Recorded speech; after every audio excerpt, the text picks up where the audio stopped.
বিসমিল্লাহির রহমানির রহিম। আলহামদুলিল্লাহি রাব্বিল আলামিন ওয়াসসালাতু ওয়াসসালামু আলা সাইয়্যিদিল মুরসালিন আম্মা বাদ।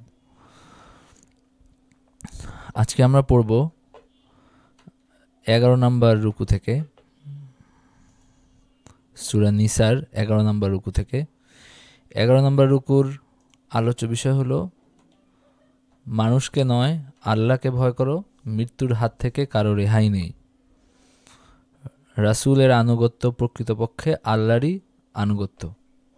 কোরআন যে আল্লাহর পক্ষ থেকে অবতীর্ণ এর প্রমাণ, এবং গুরুত্বপূর্ণ সংবাদ দায়িত্বশীলদের কাছে পৌঁছে দেওয়ার নির্দেশ। সালামের জবাবে কেউ যদি সালাম দেয় তাহলে তার জবাবে আরও উত্তম সালাম প্রদান করা, এটা হলো মুসলমানদের সংস্কৃতি বা আদর্শ। আল্লাহ তাআলা বলছেন, আউযু বিল্লাহি মিনাশ শাইতানির রাজিম, বিসমিল্লাহির রহমানির রহিম। আলম তারা ইলাল্লাযীনা ক্বিলা লাহুম কুফু আইদিয়াকুম ওয়া আকিমুস সালাতা ওয়া আতুজ যাকাহ ফালাম্মা কুতিবা আলাইহিমুল কিতালু ইযা ফারীকুম মিনহুম ইয়াখশাউনান নাসা কাখাশিয়াতিল্লাহি আও আশাদ্দা খাশিয়াহ وقالوا ربنا لما كتبت علينا القتال لولا أخرتنا إلى أجل قريب قل متاع الدنيا قليل والآخرة خير لمن اتقى ولا تظلمون فتيلا। তুমি কি তাদেরকে দেখো নাই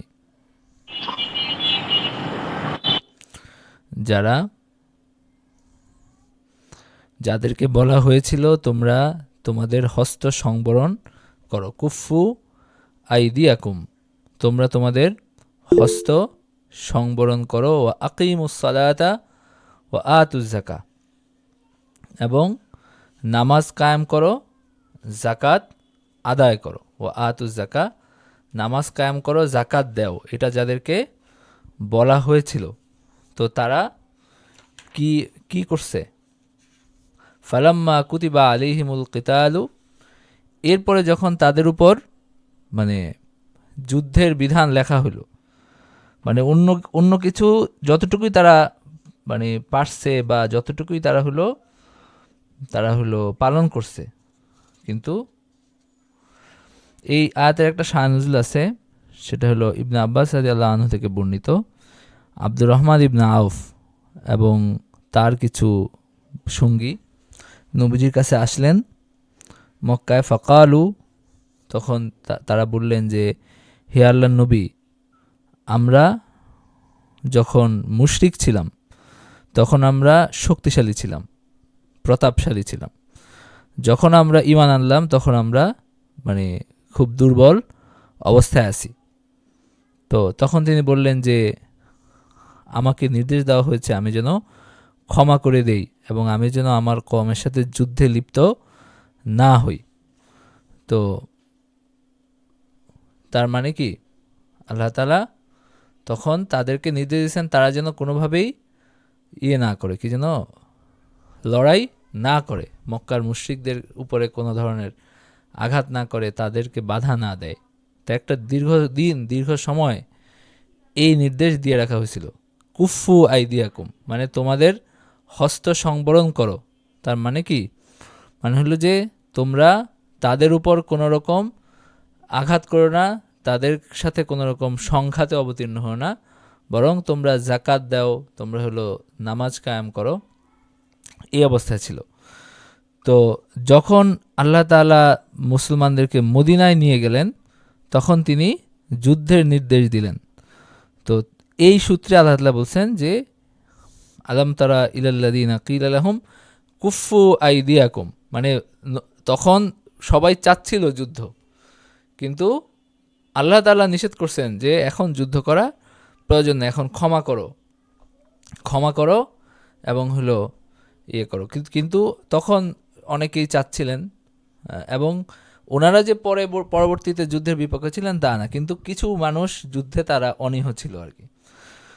তো ওয়াকালু রাব্বানা, এরপরে যখন মানে যখন আল্লাহ তাআলা যুদ্ধের কথা লিখে দিলেন, মানে যুদ্ধ ওয়াজিব করলেন, যুদ্ধ ফরজ করলেন, যুদ্ধের দায়িত্ব যখন দিলেন, তখন ইদা ফারিকুম মিনহুম, তাদের একটা অংশ, তারা ইয়াখশাউনান নাস কাখাশিয়াতিল্লাহি আও আশাদ্দা খাশিয়া, তখন তারা মানুষকে ভয় পেতে শুরু করলো আল্লাহকে ভয় পাওয়ার মতো, অথবা আরও বেশি, মানে তারা মানুষের প্রতাপকে ভয় পেতে শুরু করলো। ওয়াকালু রব্বানা লিমা কাতাবতা আলাইনাল কিতাল, এবং তারা বলতে লাগলো, হে আমাদের প্রতিপালক, আমাদের জন্য যুদ্ধের বিধান কেন দিলেন? আমাদেরকে কিছু দিনের অবকাশ দিন, বলো পার্থিব ভোগ সামান্য, এবং যে মুত্তাকি তার জন্য পরকালই উত্তম, তোমাদের প্রতি সামান্য পরিমাণও জুলুম করা হবে না। তো তার মানে আল্লাহ তাআলা এখানে বলছেন যে তোমরা দুনিয়াতে হয়তো আরও কিছুদিন ভোগ করতে চাও, দুনিয়ার ভোগবিলাস চাও, কিন্তু দুনিয়ার ভোগবিলাস তো খুবই ক্ষণস্থায়ী, এবং আল্লাহর কাছে যেটা আছে, আল্লাহর কাছে যে নেয়ামত আছে, সেটা মুত্তাকিদের জন্য উত্তম। ওয়াল আখিরাতু খায়রুল লিমান ইত্তাকা ওয়ালা তুজলামুনা ফাতিলা, এবং তোমাদের উপর কোনো জুলুম করা হবে না আখিরাতে। আর তোমরা যেখানেই থাকো না কেন, মৃত্যু তোমাদের নাগাল পাইবেই।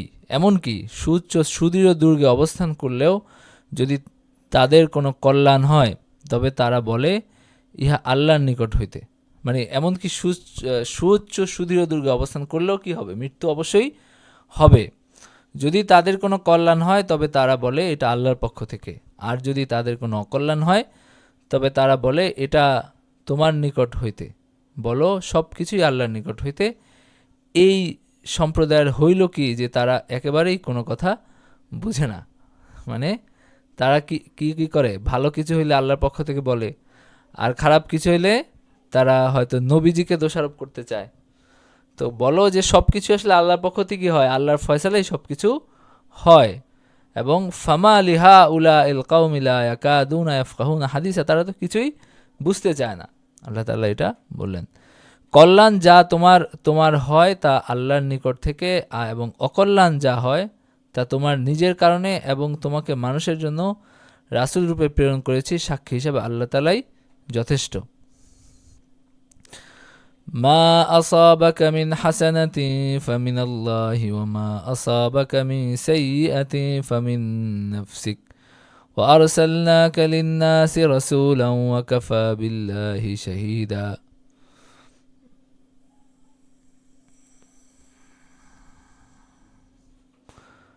আগের আয়াতে কি বলা হলো?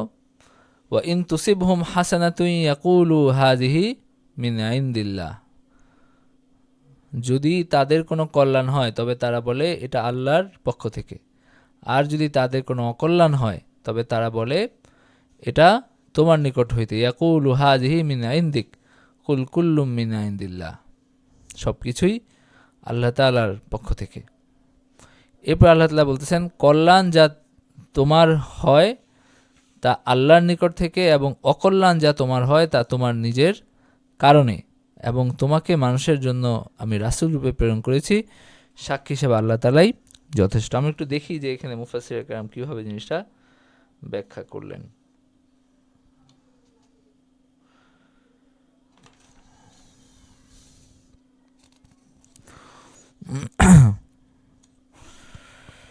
আচ্ছা, ওয়াইন তুসিবহুম হাসানাতুন ইয়াকুলু হাযিহি মিন ইনদিল্লাহ, মানে যদি এই মুনাফিকদের কোনো মানে ভালো কিছু হয়, যেমন বিজয়, গনিমত, এবং এই ধরনের কোনো ভালো কিছু যদি মুনাফিকদের সাথে হয়, মানে তাদের একটা ভালো কিছু হলো, তখন মানে তারা বলে যে এটা আল্লাহর পক্ষ থেকে এবং তার নির্ধারণ করা, মানে তিনি আমাদের এখানে ভালো দেখছেন, হ্যাঁ, এরকম।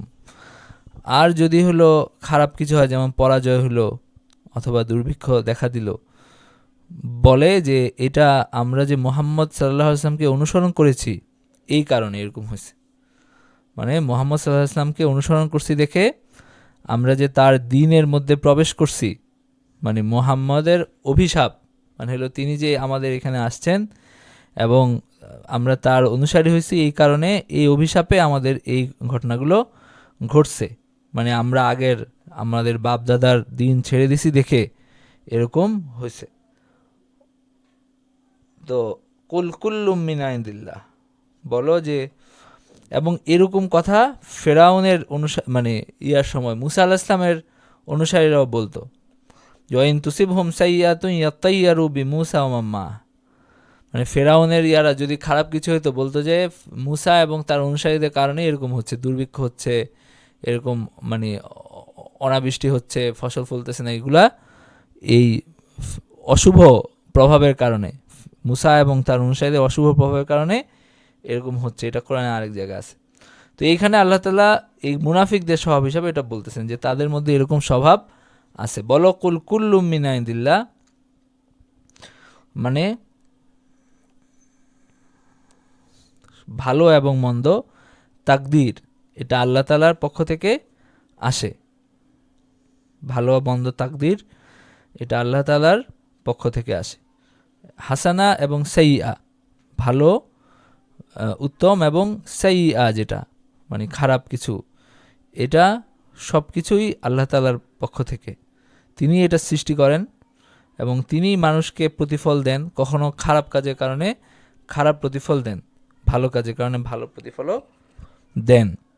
তো ফামা লিহা উলাইল কওমি লা ইয়াকাদুনা ইয়াফকাহুনা হাদিসা, তো এরা তো মানে আল্লাহ তাআলার তাকদীর বুঝতে চায় না, এটা আল্লাহ তাআলা ভৎসনা করলেন। এরপরে আল্লাহ তাআলা যেটা বলছেন যে সবার উদ্দেশ্যে, লিকুল্লি সামিআ আইমা আসাবাকা ইয়া ইনসান মিন নিয়ামাতিন ওয়া ইহসানিন ফামিনাল্লাহি, এটা আল্লাহ তাআলার পক্ষ থেকে অনুগ্রহ, ইহসান এবং তার নেয়ামত হিসাবে তোমার কাছে আসে। তোমার কাছে যে ভালো কিছু হয়, মা আসাবাকা মিন হাসানাতিন ফামিনাল্লাহ, মানে ওয়ামা আসাবাকা মিন বালিয়াতিন ওয়া মাসিবাতিন ফামিন ইনদিক লিআন্নাকা সাবাব ফিহা বিমা ইরতাকাবতা ইয়াদাকা, মানে এটা তোমার কৃতকর্ম, মানে ইরতাকাবাত ইয়াদাক, মানে তুমি যেটা তোমার হাত যেটা অর্জন করছে, মানে কৃতকর্মের কারণে এটা হয়।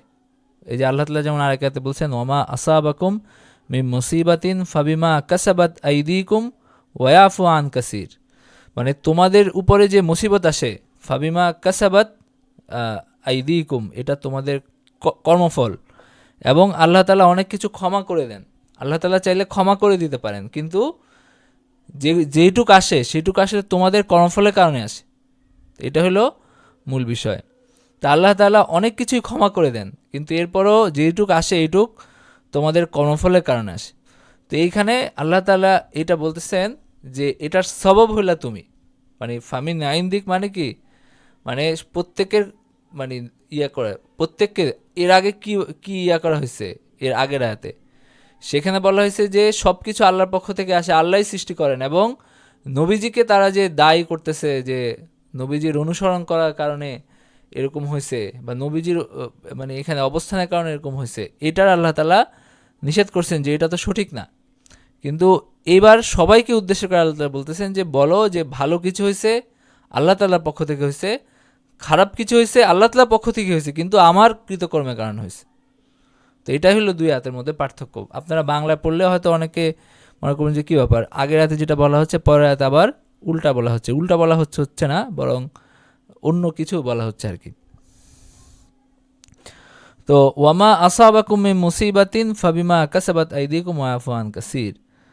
তো এরপরে আল্লাহ তাআলা আবার নবীজিকে উদ্দেশ্য করে বলতেছেন, ওয়া আরসালনাকা লিন-নাসি রাসূলা, এবং আমি তোমাকে প্রেরণ করেছি রাসূল হিসাবে, ওয়া কাফা বিল্লাহি শাহীদা, এবং সাক্ষী হিসাবে আল্লাহ তাআলা যথেষ্ট। তাহলে এই আয়াতের প্রথম দুইটা কথা সম্বোধন সবার জন্য, সবার দিকে, আর ও আরসালনাকা লিন-নাসি রাসূলা এখানে কাকে বলা হচ্ছে? নবীজিকে বলা হচ্ছে। এটা একটু বুঝে নিতে হবে আর কি। ومن يطع الرسول فقد أطاع الله ومن تولى فما أرسلناك عليهم حفيظا, কেহ রাসূলের আনুগত্য করলে সে তো আল্লাহরই আনুগত্য করলো, এবং মুখ ফিরিয়ে নিলে তোমাকে তাদের উপর তত্ত্বাবধায়ক প্রেরণ করি নাই। মানে যে রাসূলের আনুগত্য করলো ফাকাদ আতা আল্লাহ, সে আল্লাহ তাআলার আনুগত্য করলো। ওয়ামান তাওয়াল্লা, আর যে মুখ ফিরিয়ে নিল, ফামা আরসালনাকা আলাইহিম হাফিজা, আমি তোমাদের উপর তাকে তোমাদের তত্ত্বাবধায়ক বানাই নাই, তো তাদের তত্ত্বাবধায়ক তুমি না। তারা তুমি দাওয়াত দিয়ে যাও, এরপরে তারা যা মন্দের তারা যদি না মানে তাহলে এটা তাদের দায়, এটা তোমার দায় না।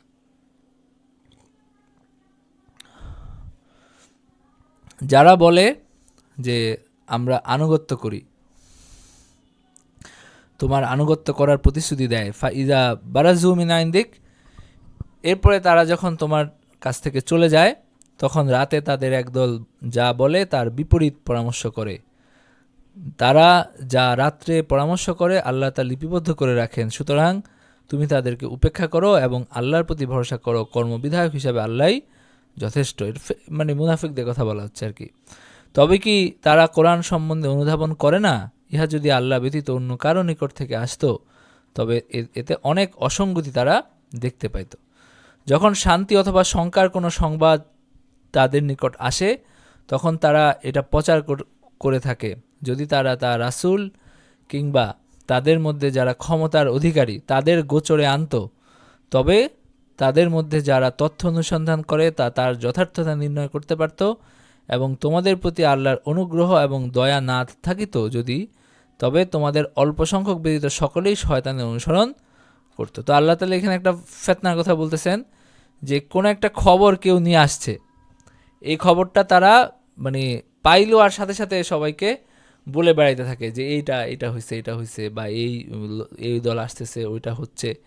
হ্যাঁ, এগুলা না করে আল্লাহ বলতেছেন কি উচিত ছিল যে রাসূলের কাছে গিয়ে জানানো, রাসূল তোমাদের নেতা অথবা নেতৃস্থানীয় সাহাবী যারা আছে, উলিল আমর, যেমন আবু বকর, ওমর, ওসমান, আলী, এবং যারা তাদের মধ্যে নেতৃস্থানীয় সাহাবীদের মধ্যে তাদেরকে, অথবা হলো যেমন গোত্রীয় প্রধান যারা আছেন, মদিনার আওস এবং খাজরাজ দুইটা গোত্র ছিল, দুইটা গোত্রে মানুষ বিভক্ত ছিল, তো তাদেরও তো গোত্রীয় প্রধানরা ছিলেন, যেমন সাদ ইবনে মুআজ ছিলেন, বা এই ধরনের যারা আপনার গোত্রীয় প্রধান তাদের কথা আল্লাহ বলতেছেন এবং নেতৃস্থানের কথা বলতেছেন, তাদের কাছে যদি জানাইতো সেটা হয়তো সঠিক পদক্ষেপ, যেন এটা অনুসন্ধান করা যায় কিভাবে ডিসিশন নেওয়া হবে। কিন্তু আপনি হঠাৎ করে মানুষের মধ্যে কি করতেছেন, আতঙ্ক ছড়াচ্ছেন, এটা ঠিক না। আল্লাহ তাআলা এটা করতে নিষেধ করছেন এবং আল্লাহ তাআলা বলতেছেন যে আল্লাহ তাআলা যদি অনুগ্রহ না করতেন, মানে তাদের যে প্রকৃতি বেশিরভাগই শয়তানের অনুসরণ করত, কিন্তু আল্লাহ তাআলা তাদেরকে দয়া করে মানে হেদায়েতের উপর থাকার তৌফিক দিয়েছেন। সুতরাং আল্লাহর পথে যুদ্ধ করো, তোমাকে শুধু তোমার নিজের জন্য দায়ী করা হবে এবং মুমিনগণকে উদ্বুদ্ধ করো, হয়তো আল্লাহ কাফেরদের শক্তি সংযত করবেন, আল্লাহর শক্তিতে প্রবলতর, শাস্তিদানে কঠোর। কেউ কোনো ভালো কাজের সুপারিশ করলে তাতে তোমার কোনো অংশ থাকবে এবং কেউ কোনো মন্দ কাজের সুপারিশ করলে তাতেও তার অংশ থাকবে, আল্লাহ সর্ববিষয়ে নজর রাখেন। মাই ইয়াশফা শাফাআতান হাসানাতাই ইয়াকুল্লাহু নাসিবুম মিনহা, মানে আপনি কাউকে ভালো কাজ করতে বললেন, সে ভালো কাজটা করলো, আপনি কোনো ভালো কাজ করার চেষ্টা করলেন, সেই ভালো কাজটা হইল, তখন সেটার মধ্যে আপনার অংশ আছে। আবার আপনি মন্দ কাজের সুপারিশ করলে সেটা যখন হয় সেখানেও আপনার অংশ আছে, আল্লাহ সর্ববিষয়ে নজর রাখেন। তোমাদেরকে যখন অভিবাদন করা হয় এবং তোমরা তা অপেক্ষা উত্তম মানে প্রত্যাভিবাদন করবে অথবা উহারই অনুরূপ করবে, নিশ্চয়ই আল্লাহ সর্ববিষয়ে হিসাব গ্রহণকারী। যেমন কেউ বলল আসসালামু আলাইকুম, আপনি আরও আগ বেড়ে, যেহেতু সে আপনাকে আগে সালাম দিছে, আপনি বলবেন আসসালামু আলাইকুম ওয়া রাহমাতুল্লাহ। কেউ যদি বলে আসসালামু আলাইকুম ওয়া রাহমাতুল্লাহি ওয়া বারাকাতু, তখন আপনি বলবেন আসসালামু আলাইকুম ওয়া রাহমাতুল্লাহি ওয়া বারাকাতু। এরপর আবার মাগফিরাতুহু জান্নাতুহু এগুলো বলার কোনো প্রয়োজন নাই, মানে এগুলো হলো অতিরিক্ত। হাদিসে আসসালামু আলাইকুম ওয়া রাহমাতুল্লাহি ওয়া বারাকাতু এ পর্যন্ত আছে। তো কেউ যদি বলে আসসালামু আলাইকুম, উত্তরে একটু বৃদ্ধি করে বলা, আরও ভালো করে বলা, যেহেতু সে আগে সালাম দিছে, সুতরাং উত্তরে বলা আসসালামু আলাইকুম ওয়া রাহমাতুল্লাহ ওয়া বারাকাতু, এটাও বলা যায়। অথবা কেউ বলল আসসালামু আলাইকুম ওয়া রাহমাতুল্লাহ, তখন উত্তরে বলা যে আসসালামু আলাইকুম ওয়া রাহমাতুল্লাহি ওয়া বারাকাতু। তবে এর বেশি আর না, মানে আবার ওই যে মাগফিরাতুহু জান্নাতুহু এগুলো যোগ করার প্রয়োজন নাই। তো আল্লাহ তাআলা বলতেছেন যে কেউ যদি তোমাকে অভিবাদন করে তাহলে তুমি তার অভিবাদনের জবাব দিবা আরো সুন্দর করে। আচ্ছা, অথবা সেরকম, তোমাকে সেরকম যে আসসালামু আলাইকুম, ওয়ালাইকুম আসসালাম, সেরকম জবাব দাও। আচ্ছা, আল্লাহ সর্ববিষয়ে হিসাব গ্রহণকারী। আল্লাহ তিনি ব্যতীত অন্য কোনো ইলাহ নাই। আল্লাহু লা ইলাহা ইল্লাহু লা ইয়াজমা'আন্নাকুম ইলা ইয়াউমিল কিয়ামাতি লা রাইবা ফীহি ওয়া মান আসদাকু মিনাল্লাহি হাদিসা। আর এতে তিনি তোমাদেরকে কিয়ামতের দিন একত্র করবেন, এতে কোনো সন্দেহ নাই। কে আল্লাহ অপেক্ষা অধিক সত্যবাদী। আচ্ছা, তো এই রুকু থেকে আমরা কি শিক্ষা নির্দেশনা পেলাম, কে একটু বলেন? আসসালামু আলাইকুম। এখানে বলা হচ্ছে যেটা, আসসালামু আলাইকুম, আমার কথা কি শোনা যাচ্ছে? জি জি, শোনা যাচ্ছে। জি। আচ্ছা, এখানে যেটা আল্লাহ এটা বলে দিচ্ছেন যে প্রত্যেক প্রাণীর অবশ্যই মৃত্যু হবে। আমরা এরকম কোরআনের আরো একটা আয়াতে দেখেছি যেখানে আল্লাহ বলছেন যে প্রত্যেক প্রাণীকে মৃত্যুর স্বাদ গ্রহণ করতে হবে। আল্লাহ এখানেও বলছে একই কথা, অর্থাৎ মানুষ যত যাই করুক না কেন আমাদের জন্য শিক্ষা হচ্ছে, মানে কি বলবো, আমাদের শেষ ফলাফল হচ্ছে মৃত্যু। যে যত যাই করি না কেন আমাদেরকে অবশ্যই মৃত্যু বরণ করতে হবে, এবং শুধু আমাকে না, মানে মানুষ না, প্রত্যেকটা প্রাণী। এটা একটা বিষয়, এবং আল্লাহ সেই সাথে বলেও দিচ্ছেন যে মৃত্যু যেমন হবে, আখিরাতে প্রত্যেককে তার প্রাপ্য বুঝিয়ে দেওয়া হবে। যে যতটুকু ভালো করবে সেই প্রাপ্যটাও তাকে দেওয়া হবে, খারাপ করলে সেই প্রাপ্যটাও তাকে দেওয়া হবে। এরপরে আল্লাহ এখানে আরেকটা কথা বলছেন যে উম, আচ্ছা, ইহুদিদের কথা এখানে বলা হচ্ছে। ইহুদিরা বলতো যে ভালো মন্দের বিষয়, ভালোটা হলে সেটা আল্লাহ দিয়েছে, এবং মানে মন্দটা হলে সেটা রাসূল ইমান এনেছে, এই কারণে রাসূলের কি বলবো, একটা অভিশাপের মতো করে তাদের উপরে মন্দটা বা অভিশাপ পড়েছে, এরকম তারা চিন্তা করত। তো আল্লাহ এখানে বলছেন, এবং এটা আমাদের জন্য শিক্ষা, যে ভালো বা মন্দ দুইটাই আল্লাহর পক্ষ থেকে আসে। আমি যদি কোনো ভালো কাজ করি আল্লাহ সেটা আমাকে ভালো দিবেন, কারণ ভালোটা আল্লাহর অনুগ্রহ। এবং আল্লাহ যদি কোনো খারাপ দেন আমাকে, অর্থাৎ আপাত দৃষ্টিতে যেটা আমার দুনিয়াতে খারাপ বলে মনে হচ্ছে, বুঝতে হবে এটা আমারই কর্মফল। আল্লাহ এটা বলে দিচ্ছেন। সুতরাং আমাদের যেটা চিন্তা করা উচিত সেটা হচ্ছে ভালো বা মন্দ যাই আমার উপর আসুক না কেন, এখানে আল্লাহকে দোষারোপ করা যাবে না। মানে এটা নিজের আল্লাহকে দোষারোপ করা যাবে না এই অর্থে যে হলো ভালো কিছু যদি হয় সেটা আল্লাহর নেয়ামত, আর খারাপ কিছু হলে সেটা আমার কোনো কাজের কারণেই হয়তো হ্যাঁ, হয়েছে, সেটা এসছে। জি, অথবা আল্লাহ তাআলার পক্ষ থেকে পরীক্ষা হিসেবেও আসতে পারে। হতে তো পারে। এইখানে জি, হ্যাঁ হ্যাঁ এটাই, হ্যাঁ জি, বলেন। জি। আচ্ছা, এখানে পরবর্তীতে আল্লাহ আরেকটা কথা বলছেন। আল্লাহ রাসূলকে বলছেন এই কথা যে তোমার কাজ হচ্ছে দাওয়াত দেওয়া, এবং ফলাফলটা মানে তোমার কাজ না। তো এটা আমাদের জন্য যেটা শিক্ষা সেটা হচ্ছে, যখন আমরা দেখা যায় কাউকে কোনো একটা ভালো কথা বললাম, তো আমরা পেরেশান হয়ে যাই যে সে এটা কেন করছে না, অথবা আমরা চিন্তা করি যে সে যদি এই ভালোটা না করে তাহলে আমি হয়তো সেটার ফলটা পাবো না। তো এটা আমরা যেন এইটা চিন্তা না করি যে ও ভালো হোক বা না হোক, আমরা যে ভালো কাজের জন্য তাকে বলছি এইটুকুই হচ্ছে আমার কাজ, বাকি ফলাফলটা আল্লাহর কাজ। ঠিক আল্লাহ তার পরের আয়াতে বলছেন যে যে ভালো কথার নির্দেশ দিবে, পরামর্শ দিবে, সুপারিশ করবে, এই ভালোর অংশটুকু ওই সুপারিশদাতাও পাবে। এটা আমরা দেখি যে ওই যে রমজানের একটা আয়াত আছে এখানে, যে কেউ যদি রোজাদারকে যদি ইফতার করায় তাহলে কিন্তু রোজাদারের সমান সে সওয়াব পাচ্ছে, তার কিন্তু কিছু কম হচ্ছে না। এখানে যে ভালো খারাপ কাজের জন্য যিনি পরামর্শ দিবেন, মানে ভালো কাজের অংশ কিন্তু ভাগ হয়ে যাচ্ছে না। যিনি পরামর্শ দিবেন তিনিও তার সওয়াবটা পাবেন, যিনি ভালো কাজ করবেন তিনিও সওয়াবটা পাবেন। একইভাবে মন্দ কাজের কেউ যদি পরামর্শ দেয় সেই ভাগটাও তাকে বহন করতে হবে। এরপরে সবার শেষে যেটা বলছেন আল্লাহ সেটা হচ্ছে, কেউ যখন কাউকে গ্রিটিং করে, আমরা যখন কারোর সাথে দেখা করি, আমরা তার সাথে অভিবাদন করি, তখন আহ, কেউ আমাকে যখন ভালো মতে অভিবাদন করে আমাকে তার সমান করতে হবে, যদি পারি তার চেয়ে বেশি অভিবাদন করতে হবে। এবং শেষে আল্লাহ বলছেন যে, আল্লাহ এখানে শপথ করে বলছেন যে কিয়ামতের দিন আল্লাহ সেই সত্তা যিনি আমাদেরকে একত্রিত করবেন, এবং আল্লাহ হচ্ছে মানে আল্লাহ এটার গ্যারান্টি নিজে নিজেই দিচ্ছে যে আল্লাহ সত্যবাদী, এবং আল্লাহ এটা বলছেন তার মানে আল্লাহ এটা করবেন। এইটা হচ্ছে এই, মানে আমাদেরকে এইটার উপরে কি বলবো, বিশ্বাস রাখতে হবে এবং এই জিনিসটা সবসময় মাথায় রাখতে হবে। ৮৩ নাম্বার আয়াতটা এত বড় ছিল, আমি আসলে আপনি ব্যাখ্যা করেছেন, কিন্তু আমি এটা আসলে বুঝতে পারি নাই। ৮৩।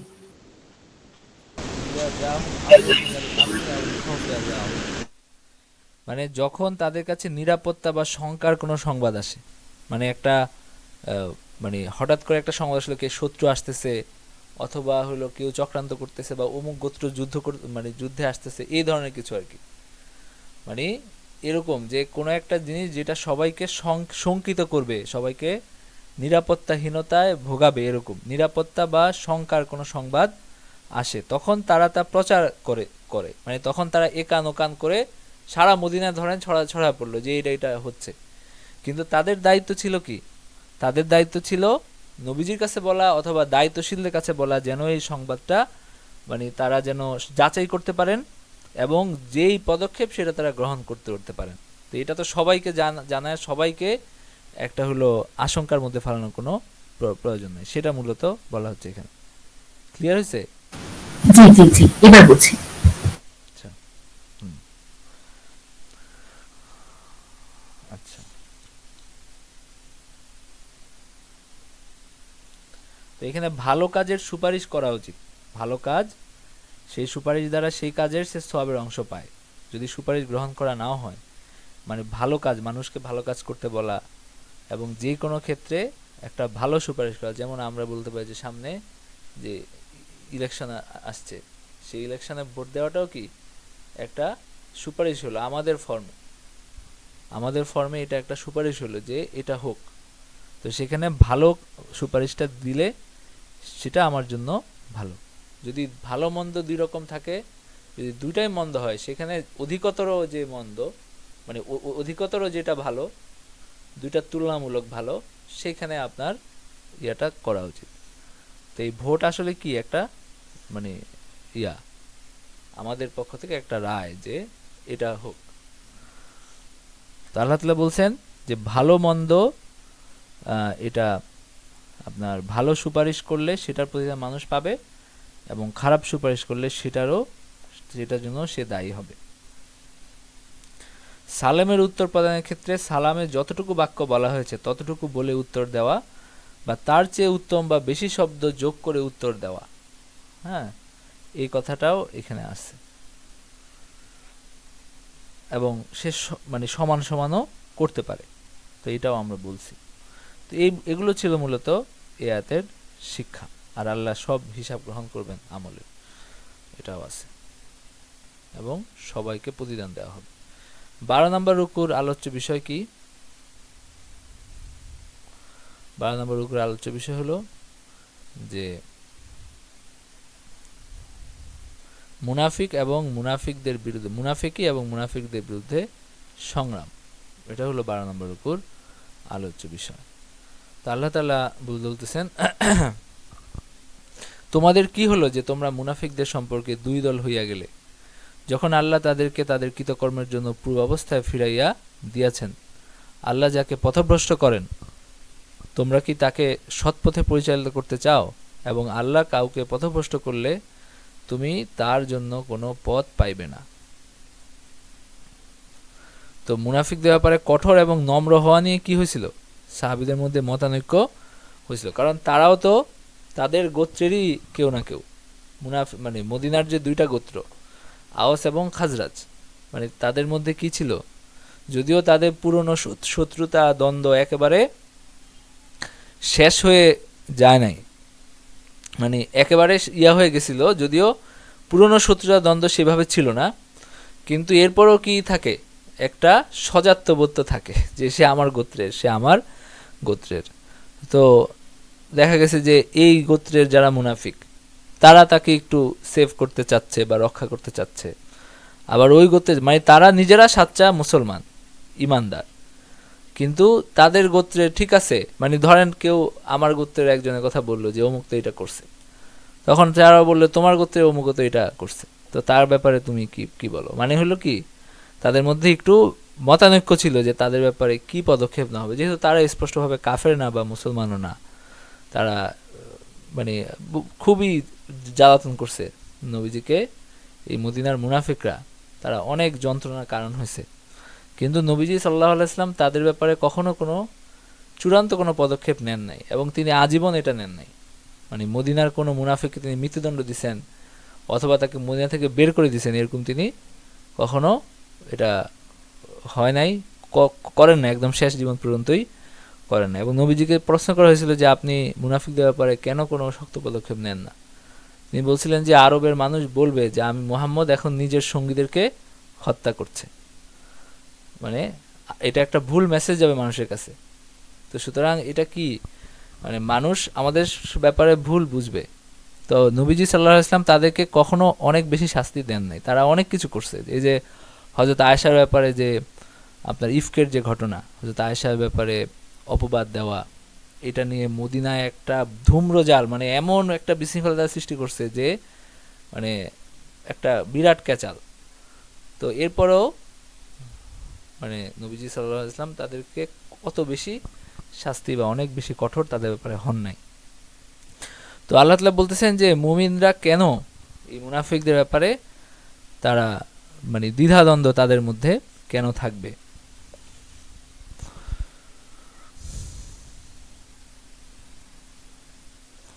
কেউ কেউ বলছিল যে আমরা মানে তাদেরকে হত্যা করব, এবং আবার কেউ কেউ এটার বিরোধিতাও করছে। আতুরিদুনা, আল্লাহ তাআলা বলতেছেন যে তোমরা যারা আসলে হেদায়েত চায় না তাকে তোমরা কি করতে পারবে না, জোর করে তাকে হেদায়েত গ্রহণ করানো যায় না, এটা হলো বাস্তবতা। কিন্তু তাদেরকে নহে যারা এমন এক সম্প্রদায়ের, মানে আল্লাহ তাআলা কি বলছেন যে ফাইন তাওয়াল্লাউ, আচ্ছা এটা হলো আগের আয়াত। এরপরে তারা ইহাই কামনা করে যে তোমরা যেমন কুফরি করিয়াছে, তারা যেমন কুফরি করেছে তোমরাও সেরূপ কুফরি করো, যাতে তোমরা তাদের সমান হয়ে যাও। সুতরাং আল্লাহর পথে হিজরত না করা পর্যন্ত তাদের মধ্য থেকে কাহাকেও তোমরা বন্ধুরূপে গ্রহণ করবে না। যদি তারা মুখ ফিরিয়ে নেয় তবে তাদেরকে যেখানে পাবে সেখানে গ্রেফতার করবে এবং হত্যা করবে, এবং তাদের মধ্য থেকে কাউকে বন্ধু বা সহায়ক রূপে গ্রহণ করিবে না। আল্লাহ তাআলা আচ্ছা এই মুনাফিকরা চায় যে তোমরা তাদের মতো হয়ে যাও, মানে তাদের মতো এই ধরনের হও। তো তারা যদি এই আল্লাহর পথে হিজরত করতে তারা যদি সম্মত না হয় তাহলে তাদের ব্যাপারে কঠোর পদক্ষেপ নাও, এটা আল্লাহ তাআলা বলছেন। কিন্তু বাস্তবে কি হয় নাই, ওই পদক্ষেপের নেওয়া হয় নাই বা প্রয়োজনও হয় নাই অত কঠোর হওয়ার, মানে তারা সাবধান হয়েছে শেষ পর্যন্ত। তো মানে যত বেশি ইসলামের বিজয় স্পষ্ট হয়ে গেছে তত বেশি এই ধরনের উপদ্রবগুলো শেষ হয়ে গেছে, কারণ সবাই বুঝতে পারছে যে আসলে সত্য কি। এবং একসময় তো পুরো আরব ইসলাম গ্রহণ করছে, তখন তো আর এগুলো সমস্যা ছিল কয়েক বছর আর কি, এই ধরনের সমস্যা বেশি ছিল। আচ্ছা, এরপরে ইল্লাল্লাযীনা ইয়াসিলুনা ইলা কওমিন বাইনাকুম ওয়া বাইনহুম মিসাক, কিন্তু তাদেরকে নয় যারা এমন এক সম্প্রদায়ের সাথে মিলিত হয় যাদের সাথে তোমরা অঙ্গীকারবদ্ধ, অথবা তারা তোমাদের নিকট এমন অবস্থায় আগমন করে যখন তাদের মন তোমাদের সহিত অথবা তোমাদের সম্প্রদায়ের সহিত যুদ্ধ করিতে সংকুচিত হয়। আল্লাহ যদি ইচ্ছা করতেন তবে তাদেরকে তোমাদের উপর ক্ষমতা দিতেন এবং তারা নিশ্চয়ই তোমাদের সাথে যুদ্ধ করত। সুতরাং তারা যদি তোমাদের নিকট থেকে সরিয়া দাঁড়ায়, তোমাদের সাথে যুদ্ধ না করে এবং তোমাদের নিকট শান্তি প্রস্তাব করে, তবে আল্লাহ তোমাদের জন্য তাদের বিরুদ্ধে কোনো ব্যবস্থা অবলম্বনের পথ রাখেন না। আচ্ছা, কেউ কি হাত তুলছেন? একটা আওয়াজ হলো, কিছু বলার আছে কারো? জি, আসসালামু আলাইকুম। ওয়ালাইকুম আসসালাম। জি বলেন। এর আগের আয়াতে হেদায়েতের যে কথাটা বলা হয়েছে, এটা কি শুধুমাত্র ওই সময়কার ঘটনা, নাকি এখন আমরা যারা আছি বা সব সময় হচ্ছে মানে সবসময় মানুষের জন্যই আর কি বলা? কি বলা হয়েছে হেদায়েতের কথা? মানে ওটা ছবি মানে হচ্ছে ওই স্লাইডটা একটু দেখতে পারলে ভালো হতো। কত নম্বর আয়াতে?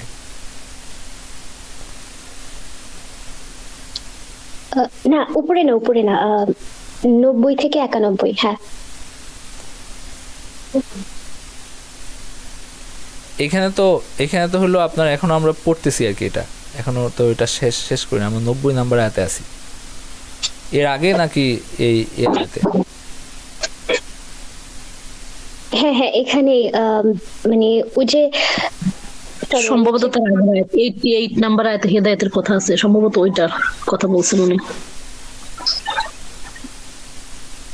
না মানে আমি হচ্ছে ওই আল্লাহ যাকে বাংলা পথভ্রষ্ট করেন, তোমরা কি তাকে সৎ পথে পরিচালিত করতে চাও? এটা না আমি আসলে ওই কথাটা আর কি ভুলে গেছি, বাট এখানে আপনি যখন বলছিলেন তখন আমি আর কি পুরোটা মেমোরাইজ করতে পারিনি। সেটা হচ্ছে যে তোমাদের মধ্যে আর কি যে হেদায়েত থেকে আর কি বঞ্চিত হয়, এরকম একটা লাইন ছিল, এখন খেয়াল নাই। আচ্ছা, এখানে দেখতেছি কোনো লাইন আগের রুকুতে তো সম্ভবত না, এই রুকুতে যদি হয়, এখানে আসলে তেমন কিছু তো নাই। এখানে আল্লাহ যেটা বলছেন যে আতুরিদুনা আন তাহদু মান আদাল্লাল্লাহ, মানে আল্লাহ যাকে পথভ্রষ্ট করছেন তাকে কিভাবে তোমরা হেদায়েত দিবা? মানে যার ভাগ্যে হেদায়েত নাই তাকে তো জোর করে হেদায়েতের পথে আনা যায় না, এটা হলো কথা। আচ্ছা আচ্ছা, আপনার আবার জি জি আমি বলেন, আমরা আগাই আর কি। হ্যাঁ আমি এই লাইনটার কথাই বলছিলাম। তো এইখানে যাদের কথা বলা হয়েছে, তো মানে এইটা কি আসলে ওই সময়ের ঘটনাকে মানে প্রেক্ষাপট হিসেবে ধরে বলা হয়েছে, নাকি সর্বাবস্থায় যাতে যে যারা পথভ্রষ্ট হবে বা হচ্ছে মানে তাদেরকে হেদায়েত যাদেরকে হেদায়েত থেকে বঞ্চিত করা হয়েছে আর কি, সেই বিষয়টা বলা হয়েছে? মানে আপনি বলতেছেন যে এটা কি সর্বাবস্থার জন্য প্রযোজ্য কিনা? হ্যাঁ হ্যাঁ হ্যাঁ। তো সব মানে এটা আসলে কি বলা হচ্ছে, এটা তো বুঝতে হবে। এটা বলা হচ্ছে যে এই যে কিছু মানুষ তারা যে পথভ্রষ্ট হয়েছে, তারা আল্লাহর পথে নাই, তো তুমি জোর করে তোমার বললা যে না কিছু হয় নাই, মানে তারা আসলে মুসলমান, তো এটা বললেই তো তারা মুসলমান হয়ে যায় না, তাদের অন্তরে তো মানে নাই, তাদের বিশ্বাসটা নাই। তো আল্লাহ তাআলা বলতেছেন যে যাকে আল্লাহ পথভ্রষ্ট করছেন, মানে যে পথভ্রষ্ট হয়েছে তাকে তো তোমরা জোর করে হেদায়েত করতে পারবে না, এটা হলো আসল কথা। তো ওমা ইউজলিল্লাহু ফালান তাজিদ লাহু সাবিলা, আল্লাহ কাউকে পথভ্রষ্ট করলে তুমি তার জন্য কোনো পথ পাবে না। যারা পথভ্রষ্ট হয়েছে তারা তো হয়ে গেছে। তো এটা এখান থেকে আপনি এটার অর্থ কি কি করতেছেন, এটা একটু বলেন।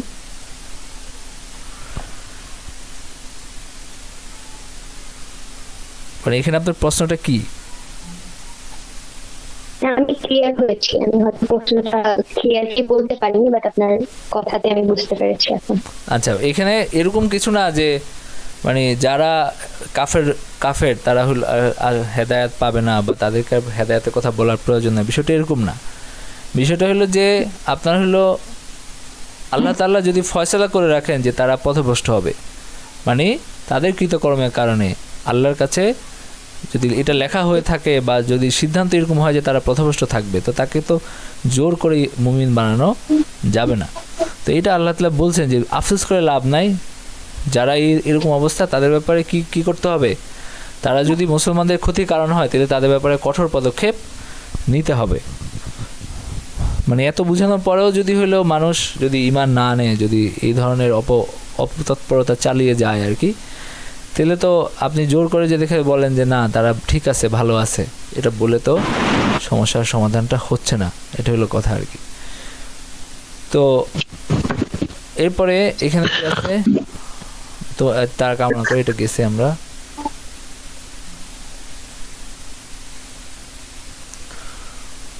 কিন্তু তাদেরকে নয় যারা এমন এক সম্প্রদায়ের সাথে মিলিত হয়, মানে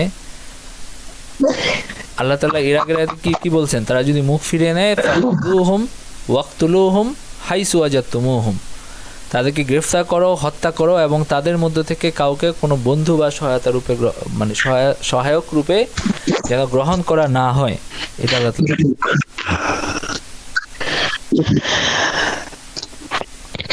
আচ্ছা, আপনারা একটু মাইকগুলো মিউট করে রাখবেন। আচ্ছা,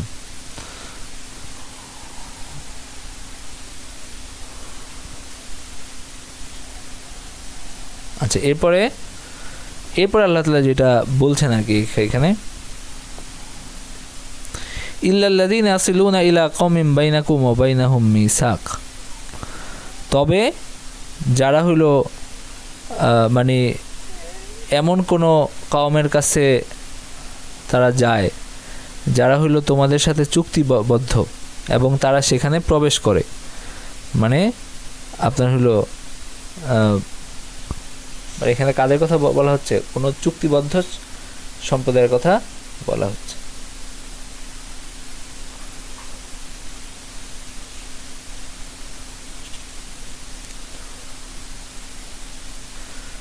মানে তাদের বেলায় এই নীতি প্রযোজ্য না যারা এমন সম্প্রদায়ের সাথে মিলিত যে তোমাদের এবং তাদের মধ্যে চুক্তি রয়েছে। মানে এটা কাদের কথা বলা হচ্ছে? মদিনার মুনাফিকদের কথা বলা হচ্ছে।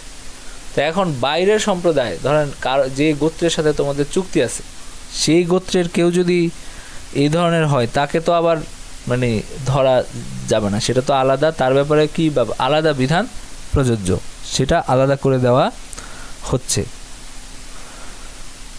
অথবা তারা তোমাদের কাছে এমন অবস্থায় আসে যে তাদের অন্তর তোমাদের সাথে এবং তাদের নিজেদের সম্প্রদায়ের সাথেও তারা যুদ্ধ করতে সংকোচ বোধ করে।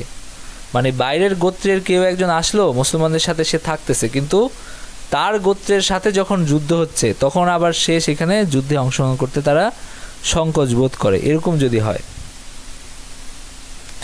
আর আল্লাহ ইচ্ছা করলে তোমাদের উপর তাদের প্রবল করে দিতেন, মানে আল্লাহ তাআলা চাইলে তোমাদের উপর তাদেরকে, তার গোত্রকে বা সেই শক্তিকে প্রবল করে দিতে পারতেন। আচ্ছা, আও জাউকুম হাসিরাত সুদুরুহুম আই ইউকাতিলুকুম আও ইউকাতিলু কওমাহুম, তাদেরকেও আল্লাহ তাআলা নিষ্কৃতি দিতে বলছেন যারা তোমাদের কাছে আসছে এবং তোমাদের সাথেও তারা যুদ্ধ করে না, এবং এমন কওমের সাথেও যারা মানে তাদের নিজেদের কওমের সাথেও তারা যুদ্ধ করে না, মানে তারা তোমাদের বিরুদ্ধেও না তোমাদের সাথেও না, এবং তোমাদের বিরুদ্ধেও তারা অস্ত্র ধারণ করে না এবং তোমাদের সাথেও অস্ত্র ধারণ করতেছে না সেই বিষয়ে। ওয়ালাউ শা আল্লাহু লাসাল্লাতাহুম আলাইকুম ফালা কাতালুকুম, মানে এটা তোমাদের মানে আল্লাহ তাআলার পক্ষ থেকে কি একটা মানে অনুগ্রহ যে তিনি তাদেরকে নিষ্ক্রিয় রাখছেন, মানে তাদেরকে তিনি নিরস্ত রাখছেন। আল্লাহ যদি চাইতেন তাহলে তাদেরকে শক্তিশালী করতে পারতেন এবং সেই সাহস তাদের মধ্যে সঞ্চার করতে পারতেন যে তারা তোমাদের সাথে লড়াই করত। ফাইন ইয়াতাজালুকুম ফালাম ইউকাতিলুকুম ওয়া আলকাউ ইলাইকুমুস সালামা ফামা জাআল্লাহু লাকুম আলাইহিম সাবিলা, যদি তারা তোমাদের সাথে লড়াই করা ছেড়ে দেয়, মানে তারা যদি তোমাদের সাথে লড়াই না করে এবং তোমাদের জন্য তারা যদি মানে তোমাদের আনুগত্য করে আর কি, শান্তি প্রতিষ্ঠা করতে চায় এবং তোমরা যতদিন তোমরা মানে ওয়ালকাউ ইলাইকুমুস সালাম, তোমাদের সাথে তারা যদি শান্তি প্রতিষ্ঠা করতে চায় তাহলে আল্লাহ তাআলা তাদের উপর তোমাদের কোনো পথ রাখেন নাই। তার মানে এরপর আর কি করা উচিত না? বাড়াবাড়ি করা উচিত না, সেটা আল্লাহ তাআলা বললেন আর কি, যে বাড়াবাড়ি তো এরপরে আর কি করা উচিত না, বাড়াবাড়ি করাটা উচিত না।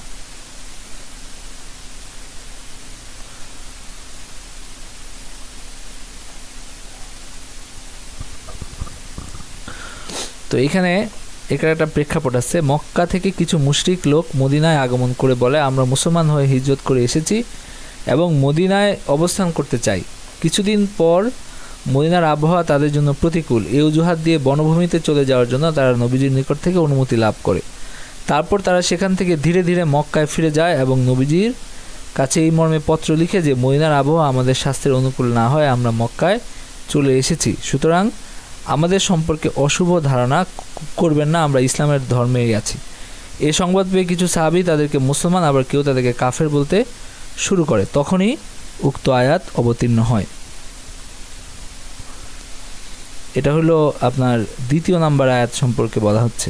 ওই যে আপনার হলো ফামা লাকুম ফিল মুনাফিকিনা ফিয়াতাইন, মুনাফিকদের ব্যাপারে কেন তোমরা দুই দল, সেই ব্যাপারে এটা মারিফুল কোরআনে ইদ্রিস খান নান্দলভির মারিফুল কোরআনে এটা আছে। আচ্ছা, কারণ হলো কি, কারণ তখন মানে তাদের জন্য হিজরত করাটা তখন জরুরি ছিল, হিজরত করাটা তাদের জন্য জরুরি ছিল। এরপরে আমরা যে 90 নম্বর আয়াতটা মাত্র পড়লাম, এই আয়াতে একটা শায়ান আছে, সেটা হলো বদর এবং উহুদ যুদ্ধের পর সুরাকা ইবনে মালিক মুদলাজি গোত্রের রাসূল সাল্লাল্লাহু আলাইহি ওয়াসাল্লামের দরবারে উপস্থিত হয়ে প্রার্থনা জানালো যে আমাদের গোত্র বনি মুদলাজের সঙ্গে এই মর্মে সন্ধি স্থাপন করুন যে আমরা আপনার বিরুদ্ধে কাউকে সাহায্য করব না, কুরাইশরা মুসলমান হয়ে গেলে আমরাও মুসলমান হয়ে যাব, যেসব গোত্র আমাদের সঙ্গে ঐক্যবদ্ধ হবে তারাও আমাদের এ চুক্তিতে অংশীদার থাকবে। রাসূল সাল্লাল্লাহু আলাইহি ওয়াসাল্লাম হযরত খালিদ রাদিয়াল্লাহু আনহুকে এই সন্ধি সম্পন্ন করার জন্য প্রেরণ করেন। এর পরিপ্রেক্ষিতে এই আয়াত নাজিল হয়। তো তার মানে এবার আরও স্পষ্ট হলো যে আয়াতের আল্লাহ আসলে কী বলছেন, মানে কি যে হলো কেউ শান্তি চাচ্ছে যে ঠিক আছে আমরা আপনাদের সাথেও যুদ্ধ করব না, আপনাদের বিরুদ্ধেও যুদ্ধ করব না, মানে আমরা আপনাদের সাথে না, মানে সাথে যে কুরাইশদের সাথে যুদ্ধ করবো এরকম না, আবার আমরা কুরাইশদের সাথে আপনার সাথে যুদ্ধ করবো না, এইরকম একটা চুক্তি। তো আল্লাহ তাআলা বলছেন যে ঠিক আছে এটা করতে পারো এবং এটা করা উচিত, কারণ তারা কি চাচ্ছে, তারা শান্তি চাচ্ছে, এবং আল্লাহ তাআলা চাইলে তারা তোমাদের বিরুদ্ধেও তো তারা করতে পারতো, কিন্তু তারা সেটা না করে অন্তত তাদের ক্ষতি থেকে তোমরা বাঁচতে পারতেছো। সুতরাং যেহেতু তারা শান্তি চাচ্ছে তাদের সাথে ওই চুক্তি করো। তো সেটাই হলো এখানে বলা হয়েছে। আচ্ছা, এরপরে কোনো প্রশ্ন থাকলে আমরা এটা শেষ হলে ইনশাল্লাহ প্রশ্ন নেব। এরপরে আল্লাহ তাআলা বলতেছেন যে তোমরা অপর কতক লোক পাবে যারা তোমাদের সহিত এবং তাদের সম্প্রদায়ের সহিত শান্তি চাইবে। যখনই তাদেরকে ফিতনার দিকে আহ্বান করা হয় তখনই এই ব্যাপারে তারা তাদের পূর্বাবস্থায় প্রত্যাবৃত্ত হয়। যদি তারা তোমাদের নিকট হইতে চলিয়া না যায়, তা তোমাদের নিকট শান্তি প্রস্তাব না করে এবং তাদের হস্ত সংবরণ না করে, তবে তাদেরকে যেখানেই পাবে হত্যা করবে, গ্রেফতার করবে, যেখানেই পাবে হত্যা করবে, এবং তোমাদেরকে ইহাদের বিরুদ্ধাচারণের আমি স্পষ্ট অধিকার দিয়াছি। তো এইখানে আবার কাদের কথা বলা হচ্ছে 91 নম্বর আয়াতে? এই আয়াতে শায়ানুজুল হলো যে আসাদ এবং গাতফান গোত্রদ্বয়ের কিছু লোক মদিনায় এসে বাহ্যত নিজেদের মুসলমান দাবি করত, যাতে তারা মুসলমানদের নিকট নিরাপদ থাকতে পারে। তারপর যখন স্বগোত্রের নিকট প্রত্যাবর্তন করত তখন তাদের কাছে বলতো আমরা বানর এবং বিচ্ছুদের প্রতি বিশ্বাস স্থাপন করেছি, মানে তখন সেখানে আবার তাদেরকে উত্তেজিত করতো মুসলমানদের বিরুদ্ধে, যাতে তারা আপন গোত্রের কাছেও নিরাপদ থাকতে সক্ষম হয়। এদের সম্পর্কে এই আয়াত নাযিল হয় যে এরা তো আসলে মানে কপট এবং মানে দুই মুখা লোক, এখানে এসে একটা করতেছে, সেখানে গিয়ে আবার এরকম করছে। তো তারা তোমাদের সাথে শান্তিতে থাকতে চায়, এখানে এসে আবার সেখানে গিয়ে মানে তাদের মধ্যে আবার কি করে, মানে ফিতনা সৃষ্টি করতে চায়। কুল্লামা রুদ্দু ইলাল ফিতনাতি উরকিসু ফিহা, যখনই তাদেরকে ফিতনার দিকে আহ্বান করা হয় তখনই এই ব্যাপারে তারা তাদের পূর্ব অবস্থায় প্রত্যাবৃত্ত হয়।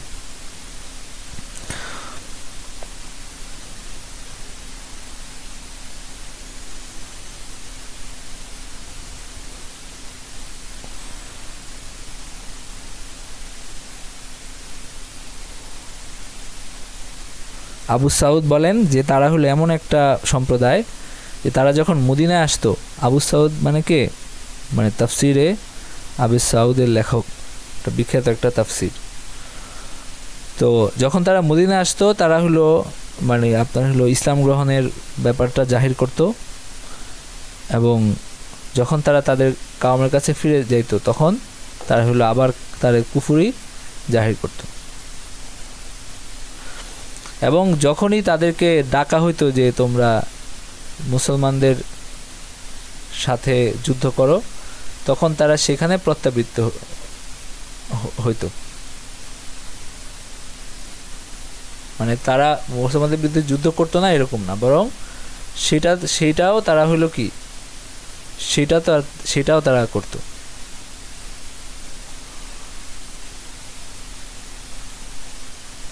তো তারা যেহেতু মুসলমানদের সাথে যুদ্ধ করা থেকে বিরত থাকে না, আবার হলো এসে আবার বলে যে আমরা ইসলাম গ্রহণ করছি, আমরা মুসলমান।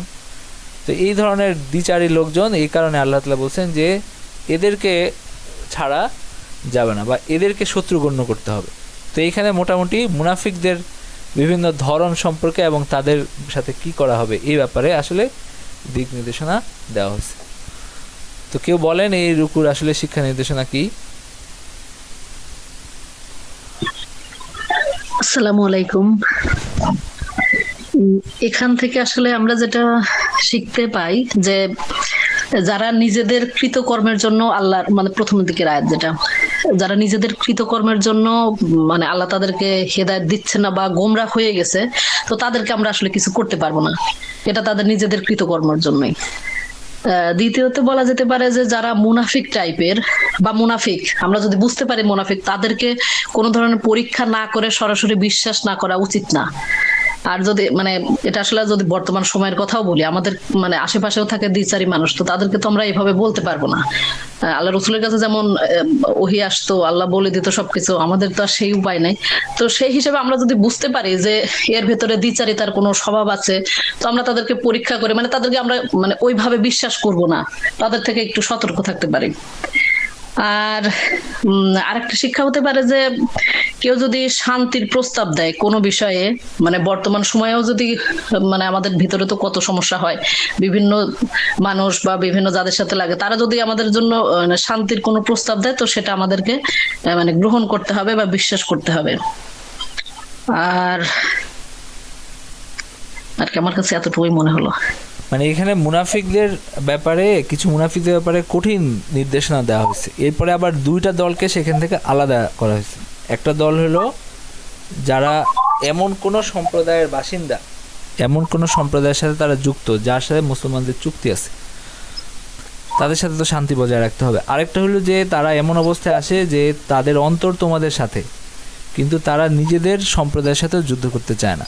এরকম যদি হয় তখন কি করতে হবে? তখন সেই ব্যাপারে আসলে তাদেরকে ছাড় দেওয়া উচিত। তো আল্লাহ তাআলা সেই হিসেবে বলছেন। এবং এখানে একটা সাহায্য আমরা পড়ছি, সেটা কি?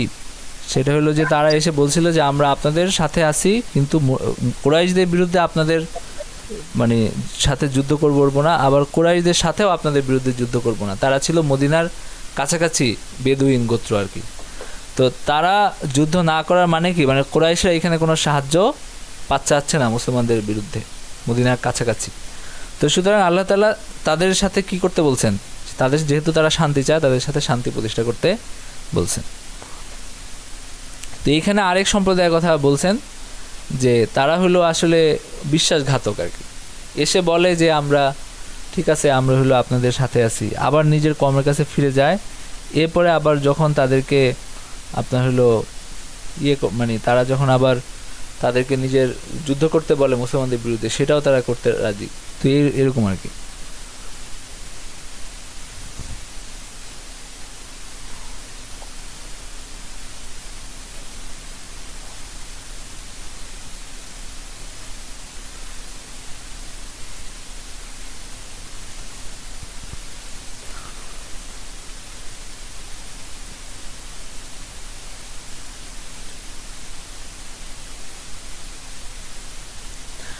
ফাইল্লাম ইয়াতাজিলুকুম ওয়ায়ুলকু ইলাইকুমুস সালামা ওয়া ইয়াকুফু আইদিয়াহুম, যদি তারা তোমাদের নিকট হইতে চলিয়া না যায়, তোমাদের নিকট শান্তি প্রস্তাব না করে এবং তাদের হস্ত সংবরণ না করে, তবে তাদেরকে তোমরা তাদের বিরুদ্ধে আর কি ব্যবস্থা নাও, সে কথা বলা হচ্ছে এখানে। আচ্ছা, তো তার মানে মুনাফিকদের বিভিন্ন আপনার হলো প্রকার এবং তাদের ব্যাপারে কি আচরণ করতে হবে তাদের সাথে, সেই ব্যাপারে আসলে দিক নির্দেশনা দেওয়া হয়েছে এই রূপতে। এরপর আল্লাহ তাআলা বলতেছেন, ওয়ামা কানা লিমুমিনিন আন ইয়াকতুলা মুমিনান ইল্লা খাতা। হত্যাকাণ্ডের দিক মানে এখানে কোনো মুমিনকে হত্যা করার শাস্তি এবং রক্তপণ সংক্রান্ত বিধান, কোনো সিদ্ধান্তে পৌঁছানোর আগে যথাযথভাবে যাচাই করার নির্দেশ এবং আল্লাহর পথে জিহাদকারীদের মর্যাদা অজিহাদকারীদের উপর অধিক, এই বিষয়গুলো এর উপরে আসছে। ওয়ামা কানা লিমুমিনিন আন ইয়াকতুলা মুমিনান ইল্লা খাতা ومن قتل مؤمنا خطأ فتحرير رقبة مؤمنة ودية مسلمة إلى أهله إلا أن يصدقوا فإن كان من قوم عدو لكم وهو مؤمن فتحرير رقبة مؤمنة وإن كان من قوم بينكم وبينهم ميثاق فدية مسلمة إلى أهله وتحرير رقبة مؤمنة فمن لم يجد فصيام شهرين متتابعين توبة من الله وكان الله عليما حكيما মানে হলো যে আপনার আল্লাহ তাআলা বলতেছেন কোনো মুমিনকে হত্যা করা কোনো মুমিনের কাজ না, তবে ভুল বশত করলে সেটা স্বতন্ত্র। মানে একজন মুমিন আর একজন মুমিনকে হত্যা করবে এটা তো হতে পারে না, এটা কোনোভাবেই হইতে পারে না। একজন মুমিন আর একজন মুমিনদের বিরুদ্ধে অস্ত্র ধারণ করা এটাও হারাম, মানে ধারালো অস্ত্র দিয়ে মানে হুমকি দেওয়া, তার দিকে অস্ত্র তাক করা, এই সব কিছুই হারাম এবং অত্যন্ত গর্হিত কাজ।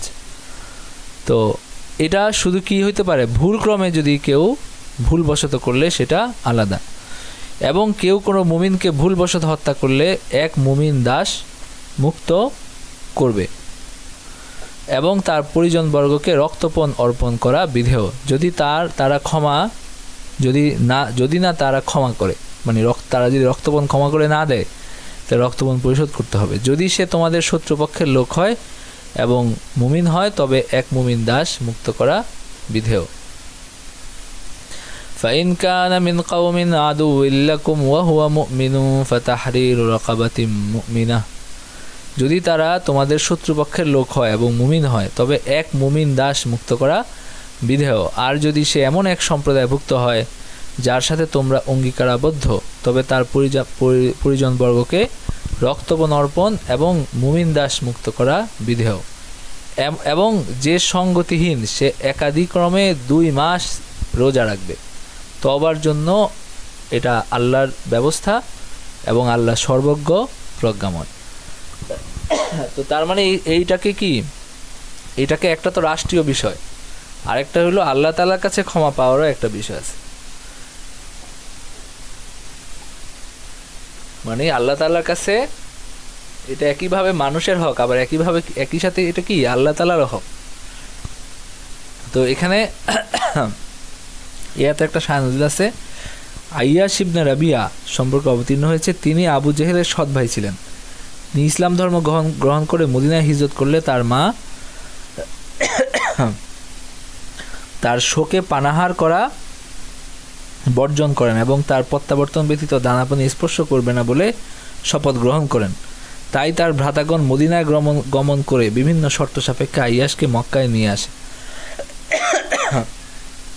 কিন্তু তারা শর্ত ভঙ্গ করে তাকে বেদম প্রহার করে এবং ইসলাম ধর্ম বর্জন না করলে তার মা তার সঙ্গে কথা না বলার শপথ করে। অবশেষে বিভিন্ন চাপের মুখে তিনি অনিচ্ছা সত্ত্বেও শুধু মুখে কুফরি কথা উচ্চারণ করতে বাধ্য হন। এতে যায়েদ ইবনে হারেস তাকে তিরস্কার করে বলেছিল যে যদি ইসলাম ধর্ম সত্য হয় তবে তা বর্জন করলে কেন, আর যদি ভ্রান্ত হয় তবে এতদিন ভ্রান্ত পথে ছিলে কেন। এ কথা তার হৃদয়ে প্রচণ্ড আঘাত হানে, তার ফলে তিনি সুযোগ মতো তাকে হত্যা করার শপথ নেন। এরপর যায়েদ ইবনে হারেস মুসলমান হয়ে হিজরত করে মদিনায় গমন করেন। ঘটনাক্রমে আইয়াশ সেদিন মদিনায় না থাকায় যায়েদের মুসলমান হওয়ার সংবাদ তার কাছে মানে হয় না আর কি, তিনি জানতেন না। তারপর আইয়াশ একদিন কুবায় যাওয়ার পথে যায়েদকে দেখতে পান এবং তাকে সেখানে হত্যা করে কসম পূর্ণ করেন। তারপর যায়েদের মুসলমান হয়ে যাওয়ার কথা জানতে পেরে তিনি নিজের কৃতকর্মের জন্য অনুতপ্ত হন এবং রাসূল সাল্লাল্লাহু আলাইহি ওয়াসাল্লামের দরবারে তা পেশ করেন। তখন এই আয়াতটা নাজিল হয়। তো এই আয়াতে যেটা বলা হচ্ছে সেটা হলো কোনো মুমিনকে ইচ্ছাকৃত হত্যা করতে পারে না। উল্লেখ্য হত্যা হলো 3 প্রকার। এর একটা হলো ইচ্ছাকৃত হত্যা, মানে কাউকে লৌহ অস্ত্র বা এমন অস্ত্র দ্বারা হত্যা করা যেটা লৌহ নির্মিত অস্ত্রের মতো, যেমন ধারালো বাঁশ, ধারালো পাথর ইত্যাদি। আরেকটা হলো যেটা ইচ্ছাকৃত হত্যার সাথে সাদৃশ্যপূর্ণ, অর্থাৎ ইচ্ছা করে হত্যা করা কিন্তু এমন অস্ত্র দ্বারা নয় যে অস্ত্র দ্বারা অঙ্গচ্ছেদ করতে পারে। আরেকটা হলো ভ্রমবশত হত্যা, অর্থাৎ ইচ্ছা এবং ধারণার ভ্রম হওয়া, যেমন দূর থেকে মানুষকে শিকারী জন্তু বা দারুল হরবের কাফের মনে করে গুলি করা, কিংবা লক্ষ্যচ্যুতি ঘটা, যেমন জন্তুকে লক্ষ্য করে তীর অথবা গুলি ছোড়া কিন্তু কোনো মানুষের গায়ে লেগে যাওয়া, এরকম। আরেকটা হলো আপনার ভ্রমবশত হত্যা যদি হয় তাহলে একটা মুমিন দাস মুক্ত করা এবং নিহতের পরিজনবর্গকে রক্তপণ অর্পণ করা ওয়াজিব যদি তারা হত্যাকারীকে ক্ষমা না করে। আর রক্তপণের পরিমাণ হলো 100 উট অথবা 1000 দিনার বা 10,000 দিরহাম। রক্তপণের উপরোক্ত পরিমাণ যদি নিহত ব্যক্তি পুরুষ হয়, আর নারী হলে এর রক্তপণ হবে অর্ধেক। নিহতের পরিবারবর্গ ইচ্ছা করলে রক্তপণ মাফ করে দিতে পারে। কোনো ওয়ারিশ স্বীয় অংশ মাফ করে দিলে সেই পরিমাণ মাফ হয়ে যাবে, সবাই মাফ করলে সম্পূর্ণ হয়ে যাবে। আচ্ছা, তো এইগুলো হলো বিধিবিধান সংশ্লিষ্ট আর কি, যে এগুলো কিভাবে আইন হিসাবে কার্যকর হবে, এই বিষয়গুলো এখানে আসছে। এরপরে হলো কেউ যদি দাস মুক্ত না করতে পারে তাহলে ধারাবাহিকভাবে 2 মাস রোজা রাখার নির্দেশ দেওয়া হয়েছে। কেউ ইচ্ছাকৃতভাবে কোনো মুমিনকে হত্যা করলে তার শাস্তি জাহান্নাম, সেখানে সে স্থায়ী হবে, চিরস্থায়ী জাহান্নাম তার শাস্তি। ওয়াগাদিব আল্লাহু আলাইহি, আল্লাহ তার উপরে রুষ্ট হবেন, তাকে লানত করবেন এবং তার জন্য মহাশাস্তি প্রস্তুত রাখবেন। তার মানে ইচ্ছাকৃত হত্যা করা এত গর্হিত পাপ। হে মুমিনগণ, তোমরা যখন আল্লাহর পথে যাত্রা করবে তখন পরীক্ষা করিয়া লইবে, এবং কেহ তোমাদেরকে সালাম দিলে ইহজীবনের সম্পদের আকাঙ্ক্ষায় তাকে বলিও না যে তুমি মুমিন নও। কেউ তোমাকে সালাম দিচ্ছে, তার মানে সে নিজেকে মুমিন হিসাবে প্রকাশ করতেছে, তখন এরকম বলো না যে তুমি মুমিন না, যেন তাকে তুমি হত্যা করে তার সম্পদ তুমি ছিনিয়ে নিতে পারো, এরকম যেন না করো। কারণ আল্লাহর নিকট অন্যায় সলভ্য প্রচুর সম্পদ প্রচুর রয়েছে। তাবতাগুনা আরাদাল হায়াতিদ দুনিয়া ফাইন্দাল্লাহি মাগানিমু কাসীরা, আল্লাহর কাছে যেটা আছে, আল্লাহর কাছে অনেক সম্পদ আছে, সুতরাং তোমরা এই দুনিয়ার সম্পদের লোভে এইরকম অন্যায় যেন না করো। অতঃপর আল্লাহ তোমাদের প্রতি অনুগ্রহ করেছেন, সুতরাং তোমরা পরীক্ষা করে নিবে, তোমরা যা করো আল্লাহ সে সম্পর্কে সবিশেষ অবহিত। মুমিনদের মধ্যে যারা অক্ষম নয় অথচ ঘরে বসে থাকে, আর যারা আল্লাহর পথে স্বীয় ধন প্রাণ দ্বারা জিহাদ করে তারা সমান না। যারা স্বীয় ধন প্রাণ দ্বারা জিহাদ করে আল্লাহর তাদেরকে, যারা ঘরে বসে থাকে তাদের উপর মর্যাদা দিয়েছেন। আল্লাহ সকলকেই কল্যাণের প্রতিশ্রুতি দিয়েছেন। যারা ঘরে বসে থাকে তাদের উপর যারা জিহাদ করে তাদেরকে আল্লাহ মহাপুরস্কারের ক্ষেত্রে শ্রেষ্ঠত্ব দিয়েছেন। এটা আল্লাহর নিকট থেকে মর্যাদা, ক্ষমা এবং দয়া। আল্লাহ ক্ষমাশীল, পরম দয়ালু। তার মানে এখানে মুজাহিদদের শ্রেষ্ঠত্ব বর্ণনা করা হলো। লা ইয়াস্তাউল কাঈদুনা মিনাল মুমিনিনা গায়রু উলিদ দারারি ওয়াল মুজাহিদুনা ফি সাবিলিল্লাহি বিআমওয়ালিহিম ওয়া আনফুসিহিম ফাদ্দালাল্লাহুল মুজাহিদিনা বিআমওয়ালিহিম ওয়া আনফুসিহিম আলাল কাঈদিনা দারাজাহ ওয়া কুল্লান ওয়া'দাল্লাহুল হুসনা ওয়া ফাদ্দালাল্লাহুল মুজাহিদিনা আলাল কাঈদিনা আজরান আযীমা। আল্লাহ মুজাহিদদেরকে শ্রেষ্ঠত্ব দিয়েছেন।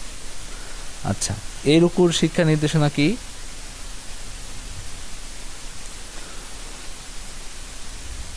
বলেন কেউ, এই রুকুর শিক্ষা নির্দেশনা কি? এখানে হত্যা করার বিষয়ে বলা হয়েছে শুরুতেই, সেটা হচ্ছে আমাদের জন্য শিক্ষণীয় হচ্ছে যে কারোর বিরুদ্ধে, একজন মুমিন হয়ে অন্য মুমিনের বিরুদ্ধে অস্ত্র ধরা, অর্থাৎ হত্যা করার আগেই হচ্ছে অস্ত্র ধরার বিষয়ে সচেতন থাকতে হবে। কারো ব্যাপারে যত রাগ হোক, ইদানিং আমরা যেটা দেখি আর কি, আমার মনে হয় যে এখনকার জন্য এটা বেশি প্রযোজ্য, যে কথায় কথায় দেখা যাচ্ছে কিছু হলেই মানুষকে আক্রমণ করতে চলে যায়। তো এই জিনিসটার ব্যাপারে সতর্ক করার জন্য আল্লাহ বলে দিচ্ছেন যে এই যে হত্যা করা তো দূরের কথা, অস্ত্র ধরার ব্যাপারেও নিষেধ করা হয়েছে, এবং বলা হচ্ছে যে যদি ভুল হয়ে যদি হত্যা করা হয়ে যায় তাহলে এটার মাফ আছে। মাফটা কিরকম, এখানে অনেকগুলো স্টেপ আল্লাহ বলে দিয়েছেন যে এটা কিভাবে, ক্ষতিপূরণটা কিভাবে দিবে। দাসমুক্ত করতে হবে ইমানদার দাস, আর সেটা যদি না হয় রক্ত মানে দাসমুক্ত করার সাথে সাথে রক্তপণের জন্য আগে তাদেরকে মানে জিজ্ঞাসা করতে হবে বা তাদের সাথে এইটা নিয়ে মিটমাট করতে হবে তারা রক্তপণ চায় কিনা। এরপরে হচ্ছে যদি সেটাও সম্ভব না, দাসমুক্ত করা যদি সম্ভব না হয় 2 মাস টানা রোজা রাখতে হবে। আর যদি কেউ ইচ্ছাকৃতভাবে হত্যা করে, মানে যদি অনিচ্ছাকৃতভাবে হত্যা করে তাহলে তো আল্লাহ সেটার একটা ব্যবস্থা রেখে দিয়েছেন, আর বাকি সে তো আল্লাহর কাছে মাফ চাইতেই হবে। আর 2 নাম্বার হচ্ছে যদি ইচ্ছাকৃতভাবে হত্যা করেন, আল্লাহ সরাসরি বলে দিচ্ছেন যে তাদের জন্য জাহান্নাম, এবং তাদের জন্য আল্লাহ লানত বলে দিচ্ছেন। অর্থাৎ মানে এদের ব্যাপারে আসলে আল্লাহ মানে ক্ষমা করার ব্যাপারে অতটা উদার না আর কি, এটা মনে হচ্ছে। ডিমটা খান রাস্তার দিন এইটুকুই মনে হয়েছে এইটুকু থেকে। না বলতে কি মানে তাদের মানে উদার বলতে মানে আল্লাহর যেই লানত বা ক্ষোভ, আল্লাহর শাস্তির ভয়ঙ্করতা আল্লাহ এখানে বুঝিয়েছেন। আরেকটা হলো যে এখানে যে শেষ আয়াতটা, শেষ আয়াতে কি আল্লাহ তাআলা বলছেন যে যারা বসে থাকে তারা মুজাহিদদের সমান না। আবার এটাও বলছেন ওয়াকুল্লা ওয়াদাল্লাহুল হুসনা, আর আল্লাহ প্রত্যেককেই কল্যাণের ওয়াদা করছেন। তার মানে কি, তার এখান থেকে বোঝা যায় যে জিহাদটা ফরজে কেফায়া, একটা পর্যায় পর্যন্ত জিহাদ ফরজে কেফায়া, কিছু মানুষ করলে সবার পক্ষ থেকে আদায় হয়ে যায়, সবাই যে করতে হবে ব্যাপারটা এরকম না। যখন এটা ফরজে কেফায়া স্তরে থাকে, কিছু মানুষের মাধ্যমে সবার পক্ষ থেকে দায়িত্ব আদায় হয়। যেমন একটা আমাদের এখন স্বাভাবিক যেরকম থাকে যে একটা দেশ, সেখানে একটা সেনাবাহিনী আছে, তো তারা কি আছে, যুদ্ধের জন্য প্রস্তুত আছে, তারা সবসময় শত্রুকে ঠেকানোর জন্য প্রস্তুত আছে। তো তারা যে যুদ্ধ করছে এটা সবার পক্ষ থেকে হয়ে যাচ্ছে। কিন্তু যদি এরকম হয় যে তারা পারছে না, শত্রু ঢুকে গেছে দেশে, তখন তো এটা সবার দায়িত্ব হয়ে যায় তাদেরকে প্রতিহত করা। কিন্তু একটা পর্যায় পর্যন্ত এটা ফরজে কিফায়া। এই কারণে আল্লাহ তাআলা এখানে কায়েদ, যারা বসে থাকে মানে যারা যুদ্ধ করে না, আর যারা যুদ্ধ করে, আল্লাহ তাআলা বলতেছেন যে যারা যুদ্ধ করে তাদের মর্যাদা বেশি। কিন্তু আবার এখানে এটাও বলছেন যে ওয়াকুল্লা ওয়াদাল্লাহুল হুসনা, আল্লাহ প্রত্যেকের জন্য কল্যাণের ওয়াদা করছেন। তো তার মানে এখান থেকে বোঝা যায় কি যে জিহাদটা ফরজে কিফায়া। আর আরেকটা বিষয় হলো যে গায়রু উলিজ জারার, যাদের ওজর নাই তাদের কথা বলা হচ্ছে। তার মানে যারা পঙ্গু, অন্ধ বা রোগী, তাদেরকে কি করা হয়েছে, জিহাদ থেকে নিষ্কৃত হয়েছে, তাদের জিহাদ করার দায়িত্ব নেই, কারণ সেই সামর্থ্যই তো তাদের নাই। এবং আল্লাহ তাআলা যে এখানে কি যেন বলে, এখানে যে তাদেরকে আলাদা করছেন, তার মানে শ্রেষ্ঠত্ব মুজাহিদদের এখান থেকে আবার যারা ওজোর আছে তাদের আলাদা করা হয়েছে। তার মানে তারা যে ওজোরের কারণে যেতে পারতেছে না, এই কারণে তারা কম শ্রেষ্ঠ হয়ে গেল ব্যাপারটা এরকম, কারণ এখানে তাদের কোনো দায় নেই, মানে আল্লাহ তাআলাই তাদেরকে অক্ষম বানাইছে। তো এটা হলো বিষয়। আচ্ছা, পরের রুকুতে ওস্তাদ আমার একটা প্রশ্ন আছে দাস প্রথা নিয়ে, যে মানে বর্তমানে কি দাস প্রথা এটা নিষিদ্ধ বা একেবারে না ঘোষণা করে দেওয়া হয়েছে? মানে একটা জিনিসের জন্য, যেমন বাংলাদেশ থেকে অনেক মহিলা যায় মিডল ইস্টে কাজের লোক হিসেবে, তো অনেকেই পরে এসে বর্ণনা দেয় যে বিভিন্ন কাহিনী, যেটাতে বোঝা যায় যে তারা তাদেরকে দাস হিসেবে ট্রিট করে, মানে দাসী হিসেবে ট্রিট করতে চায় বা এরকম মানে বোঝা যায়। তো এই বিষয়টা আসলে কেমন? না, এখানে তো দাস হওয়ার কোনো সুযোগ নেই কোনো, তারা তো কাজ করার জন্য গেছে, তারা তো স্বাধীন হিসাবেই তারা আছে। তো সেখানে তারা কর্মচারী হিসাবে, তারা দাস হিসাবে যায় নাই। তো দাস হিসাবে যদি তাদেরকে ট্রিট করা হয়, এটা তাদের জন্য বৈধ না, ওইখানে যারা ট্রিট করতেছে তাদের জন্য এটা বৈধ না। আর মানুষ এত সহজে কিভাবে দাস হবে? ইসলাম দাস ব্যবস্থাকে উত্তরাধিকার সূত্রে পাইছিল, এবং আল্লাহ তাআলা দাস মুক্তির নানান রাস্তা খুলে দিয়েছেন, এবং দাস মুক্তিকে আল্লাহ তাআলা বিরাট একটা সওয়াবের কাজ, পুণ্যের কাজ হিসাবে আল্লাহ তাআলা রাখছেন, যে দাস মুক্তি একটা বিরাট পুণ্যের কাজ। এবং আল্লাহ তাআলা অনেকগুলো গুনাহের ক্ষেত্রে দাস মুক্তিকে কাফফারা হিসাবে রাখছেন। তো সব কিছুর মাধ্যমে কি হয়েছে, দাসদেরকে দাস মুক্তির শত রাস্তা খুলে দেওয়া হয়েছে, মানে প্রচুর রাস্তা খুলে দেওয়া হয়েছে। আর দাস হওয়ার সব রাস্তা বন্ধ করে দেওয়া হয়েছে। আপনি একজন স্বাধীন মানুষকে চাইলেই হলো, সে চাইলেও তো তাকে বিক্রি করা যায় না। একজন স্বাধীন মানুষ, তাকে কিভাবে বিক্রি করা যায়? সে তো তার নিজের মালিক না, সে যে কাউকে নিজের কাছে বিক্রি করবে, এটা তো কোনোভাবেই করা যায় না। তো একমাত্র শুধু সাহাবীদের সময়ে কিছু মানুষকে দাস বানানো হয়েছে, যুদ্ধবন্দী যারা যুদ্ধবন্দী হয়ে আসতো তাদেরকে নিয়ে, তাদেরকে দুইটা রাস্তা, হয় তাদেরকে হত্যা করে ফেলে দিতে হবে, বর্তমান মতো তো মানে জেল ব্যবস্থা এরকম ছিল না যে জেলে পুরে রাখবে আবার বন্দি বিনিময় করবে, এই ধরনের কোনো প্রচলনও ছিল না তখন, আর সেই সুযোগও ছিল না। কারণ যাদেরকে বন্দি করা হয়েছে তাদেরকে ছেড়ে দিলে তারা আরও মানে দ্বিগুণ শত্রু হবে, এবং হলো আপনার এই বন্দি বিনিময় বা এই ধরনের কোনো সংস্কৃতিও তখন মানে হয় নাই। তো এটা না থাকার কারণে দুইটা রাস্তাই ছিল, হয় তাদেরকে হত্যা করতে হবে অথবা তাদেরকে এনে তাদেরকে নানান কাজে কর্মে লাগাইতে হবে। তো দ্বিতীয় রাস্তাটা অনেকের ক্ষেত্রে করা হয়েছে, যা ইরান থেকে যাদেরকে বন্দি করে আনা হইতো, তারপরে এদেরকে যেমন হযরত ওমরকে হত্যা করছিল কে? হযরত ওমরকে হত্যা করছিল ইরানি একজন যোদ্ধা, যাকে দাস হিসাবে মদিনায় রাখা হয়েছিল। জি। তো এরকম কিছু, কিন্তু এর বাইরে ধরেন আপনার কোনো একটা দেশে গিয়ে সেই দেশ থেকে আপনার লোকজন ধরে এনে দাস হিসাবে বিক্রি করে দিল, এটা তো কোনোভাবেই জায়েজ নাই। সে কিভাবে একজন স্বাধীন মানুষকে তারা দাস বানাতে পারে? তো দাস ব্যবস্থা আসলে আপনি কোরআনের বিভিন্ন আয়াত পড়লে বা কোরআনের যে কিছু জিনিস আছে না, যে মর্মটা বোঝা যায় যে আল্লাহ তাআলা আসলে এটাকে পছন্দ করেন নাই। এই দাস ব্যবস্থা, মানুষের দাস হবে, এটাকে আল্লাহ তাআলা পছন্দ করেন নাই, কিন্তু আল্লাহ তাআলা এটাকে ওই একসাথে দুনিয়ার সব দাস মুক্ত হয়ে গেল, যেহেতু এটা একটা ব্যবস্থা হিসেবে প্রতিষ্ঠিত ছিল, এবং বহু মানুষ এরকম ছিল যারা বংশ পরম্পরায় দাস। তো আল্লাহ তাআলা মুক্তির উপায় খুলে দিয়েছেন, কেউ যদি মুক্ত হতে চায়, দাস মুক্ত হতে চায়, তাকে আল্লাহ তাআলা সাহায্য করতে বলছেন, তার মালিককে নির্দেশ দিয়েছেন তাকে যেন, কেউ মুকাতাব হতে ছিল তাকে যেন চুক্তি করা হয় তার সাথে, মানে সে মুক্তিপণ দিয়ে সে মুক্ত হয়ে যাবে। তো এরকম অনেক উপায় খুলে দিয়েছেন, কিন্তু এটা পুরোপুরি বিলুপ্ত করে দেন নাই। কিন্তু এখন আপনি যেটা কথা বলতেছেন, এটা তো আসলে পুরোপুরি একটা গর্হিত একটা ব্যাপার। স্বাধীন মানুষ এখান থেকে কাজ করতে মিডল ইস্টে যাচ্ছে, তারা কিভাবে দাস হবে? তারা তো দাস না। জি, আমি কয়েকটা ইন্টারভিউ শুনছিলাম, ওই মানে মহিলাদের কয়েকটা ইন্টারভিউ শুনলাম। তারা আপনার এখন ওই চুক্তিতে কি লেখা থাকে এটা তো আসলে মানে কেউ প্রকাশ করে কিনা, সরকারও প্রকাশ করে কিনা, এটাও একটা বিষয়। এটা চুক্তিতে এরকম কিছু নাই, এগুলো হলো তাদেরকে মিসইউজ করা হয় আর কি। তো আচ্ছা আচ্ছা, এখন এটা চুক্তিতে এরকম কিছু থাকলে এটা তো মানে এটা নিয়ে আরো ঝামেলা হইতো। তো চুক্তিতে আসলে এরকম কিছু নাই, এগুলো মূলত তাদেরকে মিসইউজ করা হয়।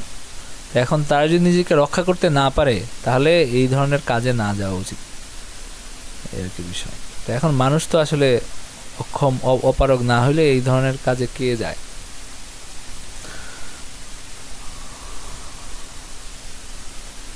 আচ্ছা, এরপরে 15 নাম্বার রুকুতে সফরে নামাজ সংক্ষিপ্ত করা, তারপরে যুদ্ধাবস্থায় আমরা কি 14 নম্বর রুকু পড়ছি না? 14 নম্বর রুকু পড়িনি। নিপীড়িতদের উপর সম্ভব হলে হিজরতের নির্দেশ, আল্লাহর পথে হিজরতের প্রতিদান। তো 14 নম্বর রুকুতে কি আছে একটু দেখি। ইন্নাল্লাযীনা তাওয়াফাহুমুল মালাইকাতু যালিমি আনফুসিহিম ক্বালু ফীমা কুনতুম ক্বালু কুন্না মুস্তাদআফিনা ফিল আরদ قالوا ألم تكن أرض الله واسعة فتهاجروا فيها فأولئك مأواهم جهنم وساءت مصيرا। যারা নিজেদের উপর জুলুম করে এবং তাদের প্রাণ গ্রহণের সময় ফেরেশতাগণ বলে তোমরা কি অবস্থায় ছিলে, মানে তারা কি ছিল? তারা কোনো অমুসলিম সংখ্যাগরিষ্ঠ জায়গায় সেরকম ইয়াতে ছিল। তো তখন ফেরেশতাগণ বলে তোমরা কি হয়েছে? তারা বলে যে দুনিয়ায় আমরা অসহায় ছিলাম। তারা বলে আল্লাহর জমিন কি প্রশস্ত ছিল না যে তোমরা সেখানে হিজরত করতে?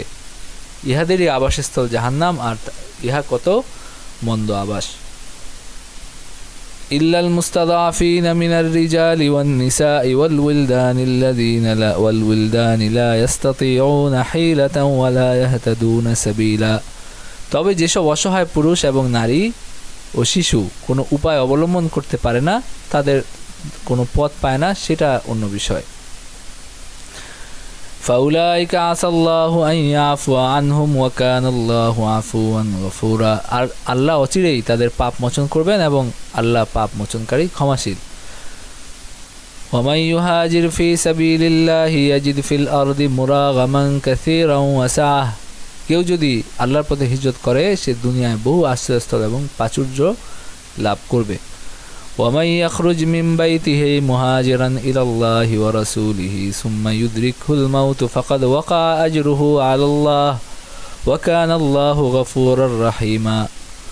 আর কেউ আল্লাহ এবং রাসূলের উদ্দেশ্যে নিজ গৃহ হইতে মুহাজির হইয়া বাহির হইলে তার মৃত্যু ঘটিলে তার পুরস্কারের ভার আল্লাহর উপর, আল্লাহ ক্ষমাশীল পরম দয়ালু। তো এর উপর শিক্ষা নির্দেশনা কি? যে দেশে প্রকাশ্যে ইসলামের বিধিবিধান পালন করা সম্ভব নয় সেই দেশ থেকে হিজরত করা মুসলমানদের উপর ফরজ।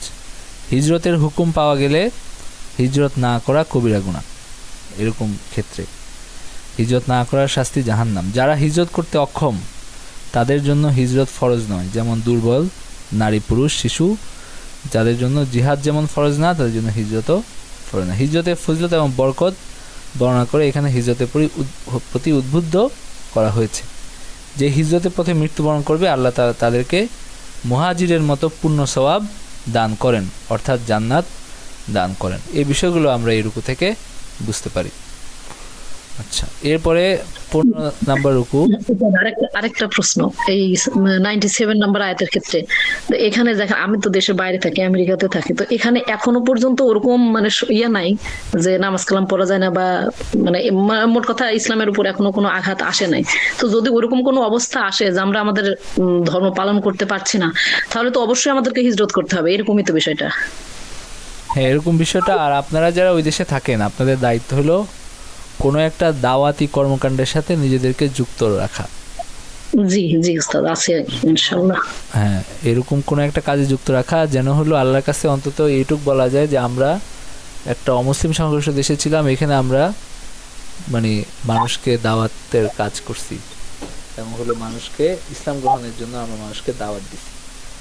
তো এই ধরনের আপনার ওইখানে কি এগুলো প্রকাশ্যে করা যায়, মানে ইসলাম প্রচার করা যায়?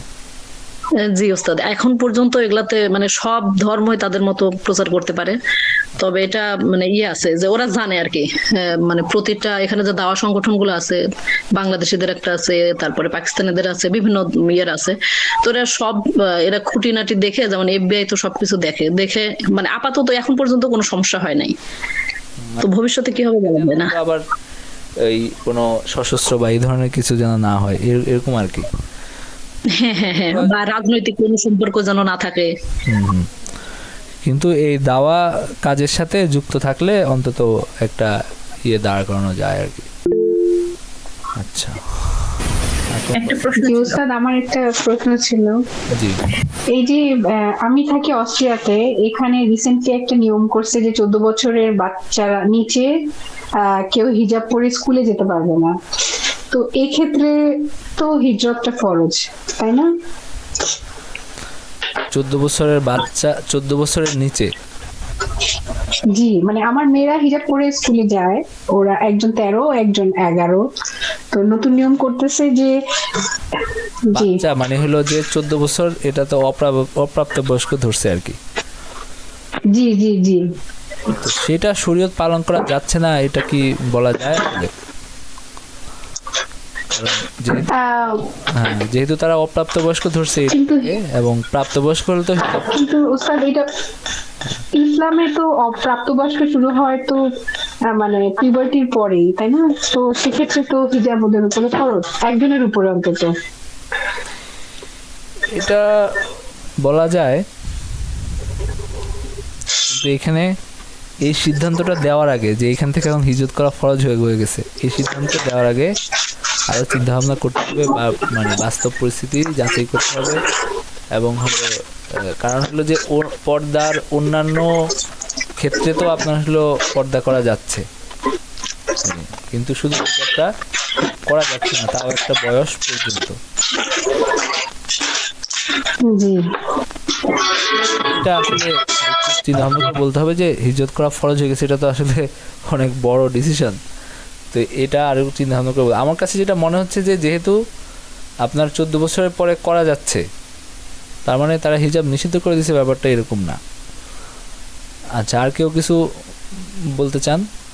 জি, আমার একটা প্রশ্ন ছিল, সেটা হচ্ছে এই হিজরত করা নিয়ে। আমরা কিছু অমুসলিম দেশে দেখি যে মুসলিমদের উপর, মানে নিজের দেশের উপরে যে অত্যাচারটা করা হচ্ছে, যেমন উইঘুরদের উপরে, এখন তারা কি তাহলে হিজরত করবে, নিজের দেশ ছেড়ে চলে যাবে? হ্যাঁ, যদি তারা সুযোগ পায় তাহলে চলে যাবে। যদি এরকম তারপরে এই যে ইন্ডিয়ানদের যেটা হচ্ছে, আমরা তো এগুলো অহরহ দেখতেছি, ওদের দেশ, ওদের বাপদাদার দেশ, ওদের 14 গোষ্ঠীর দেশ, ওরা তাই বলে ছেড়ে চলে যাবে? হ্যাঁ, সুযোগ থাকলে চলে যাবে। যদি সুযোগ থাকে অন্য কোথাও গিয়ে তারা ভালো থাকবে, আর যদি এরকম হয় যে অন্য কোথাও গিয়ে তারা অসহায় হয়ে যাবে, সেটা অন্য বিষয়। কিন্তু যদি এরকম হয় যে না, তার সামর্থ্য আছে, অন্য কোথাও গিয়ে তারা ভালো জীবনযাপন করতে পারে, তাহলে তো তাদের উচিত। আর ভারতে বা সব জায়গায় আসলে এরকম না যে মানে তারা নিজের ধর্ম পালনে বাধার শিকার হচ্ছে বা সবার উপর নির্যাতন হচ্ছে। আমরা এখান থেকে যেরকম মনে করি আর কি, মানে আমরা ধরেন সবচেয়ে খারাপ খবরটাই তো আমাদের কাছে আসে, তাই না? কিন্তু ভারতে যে বিভিন্ন এলাকায় মুসলমানরা বেশ দাপট নিয়েই থাকে অনেক জায়গায়। কিছু কিছু জায়গায় যেখানে কিছু সমস্যা হচ্ছে সেটার খবর আমাদের কাছে আসে। কিন্তু ভারতে মুসলমানরা যে অনেক অসহায় হয়ে গেছে বা হিজরত করার মতো হয়ে গেছে, ব্যাপারটা এরকম না। সব এলাকায় না, যারা যারা অসহায় হয়েছে তারা তাহলে কি? তারা চাইলে মুসলিম সংখ্যাগরিষ্ঠ এখানে স্থানান্তর হইতে পারে। তারপর এটা তো মানুষ নিজের তাগিদেই করে, তাই না? তো এটা তো করা দরকার। যেখানে সে অনিরাপদ, যেখানে সে নিজের ধর্ম পালন করতে পারতেছে না, সেখানে সে কেন থাকবে? হয় ভারতের অন্যান্য জায়গায় যাবে, অথবা আপনার হলো অন্যান্য দেশে যাবে। সেটা তো তার একটা কর্তব্য হয়ে দাঁড়ায় তখন। তাহলে ফিলিস্তিনের ক্ষেত্রে কি এরকম কিছু প্রযোজ্য হয়? ফিলিস্তিনের ক্ষেত্রে হলো এখন তারা যদি নিজেদেরকে, সেটা তো তাদের নিজেদের ভূখণ্ড, এবং সেখানে তারা তো লড়াই করতে উঠতেছে তাদের রক্ষা করার জন্য, তাদের মানে ভিটামাটি রক্ষা করার জন্য। তো সেখানেও তারা মুস্তাজাফ না, যতক্ষণ তারা হলো নিজেরা লড়াই করতে পারছে, ঠিক আছে? তো এরপরে যদি এরকম হইতো, মানে আমাদের এখানে আলোচনা করা হচ্ছে কাদেরকে নিয়ে, ধরেন একটা জায়গায় আপনার হলো অমুসলিম সংখ্যাগরিষ্ঠ অঞ্চল, এবং সেইখানে আপনার হলো কিছু মানুষ তারা আছে, ইসলাম গ্রহণ করছে, কিন্তু তারা এখানে ধর্ম পালন করতে পারছে না। এইটা হলো ব্যাপার। তো ফিলিস্তিনের ক্ষেত্রে যেটা, ফিলিস্তিন তো আসলে তারা নিজেরা ওই বাইরে থেকে কিছু লোকজন গিয়ে তাদের দখল করছে, এখন তাদের উপর হামলা করতেছে, তাই না? তো এটার সাথে আসলে এটাকে মিলানো যায় না, কারণ সেখানে তো একটা মুসলমানদের একটা দল আছে, মানে বকায়দা একটা জামাত আছে। সেখানে তো এরকম না যে তারা একেবারে একা হয়ে গেছে, ব্যাপারটা তো এরকম।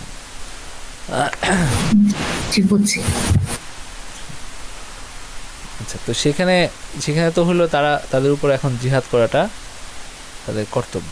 এরপরে যদি এরকম হয় যে আসলে জিহাদ করে কোনো ফল পাওয়া যাবে না, মানে একেবারে সুনিশ্চিত যে আসলে এখানে আর চেষ্টা করে লাভ নাই, সেটা তো অন্যরকম অবস্থা তখন হবে আর। তো ফিলিস্তিনিরা এখন যেটা করতেছে,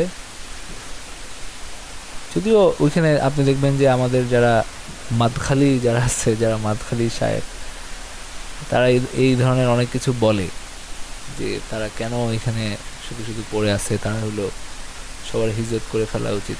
এগুলো বাস্তবসম্মত কথা না। কারণ হলো একটা জনগোষ্ঠী, তারা কোথায় যাবে, তারা হিজরত করবে কোথায়? অলরেডি উদ্বাস্তু হিসাবে, মানে উদ্বাস্তু শিবিরে তারা মানবেতর জীবনযাপন করছে।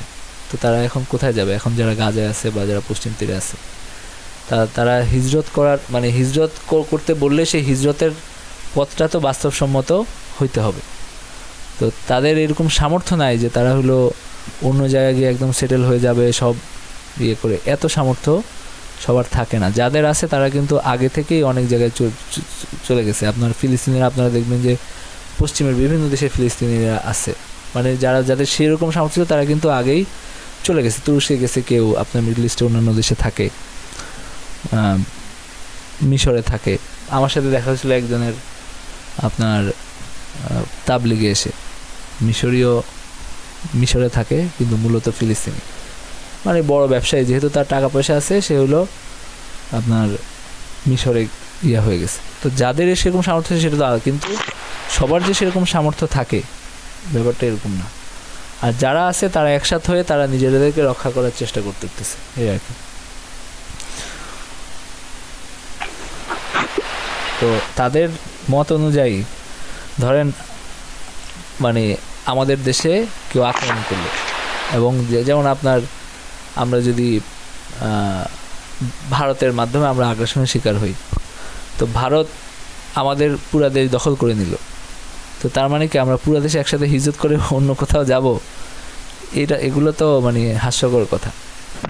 আমরা তো চাইবো আমাদের অঞ্চলটা রক্ষা করার যতদিন লাগুক, এবং আমরা এই আমাদের দেশটাকে শত্রুমুক্ত করার চেষ্টা করব, এটাই হলো স্বাভাবিক, এবং এটাই আল্লাহ তাআলার নির্দেশ। এরকম না যে ঠিক আছে এবার দখল হয়ে গেছে এবার আমাদের দায়িত্ব হলো হিজরত করা, এগুলো হলো মানে হাস্যকর কথাবার্তা।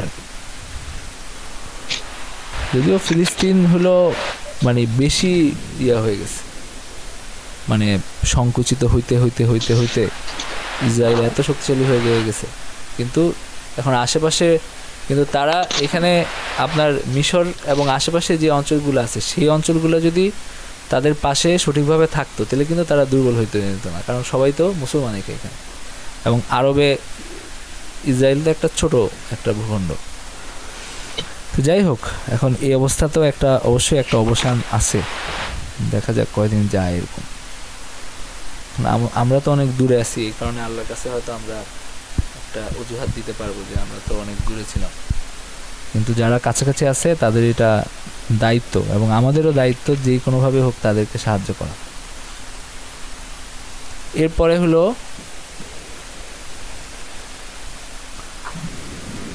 সফর অবস্থায় নামাজ সংক্ষিপ্ত করা, যুদ্ধাবস্থায় নামাজ আদায়ের বিধান, সালাত নির্দিষ্ট সময়ে ফরজ।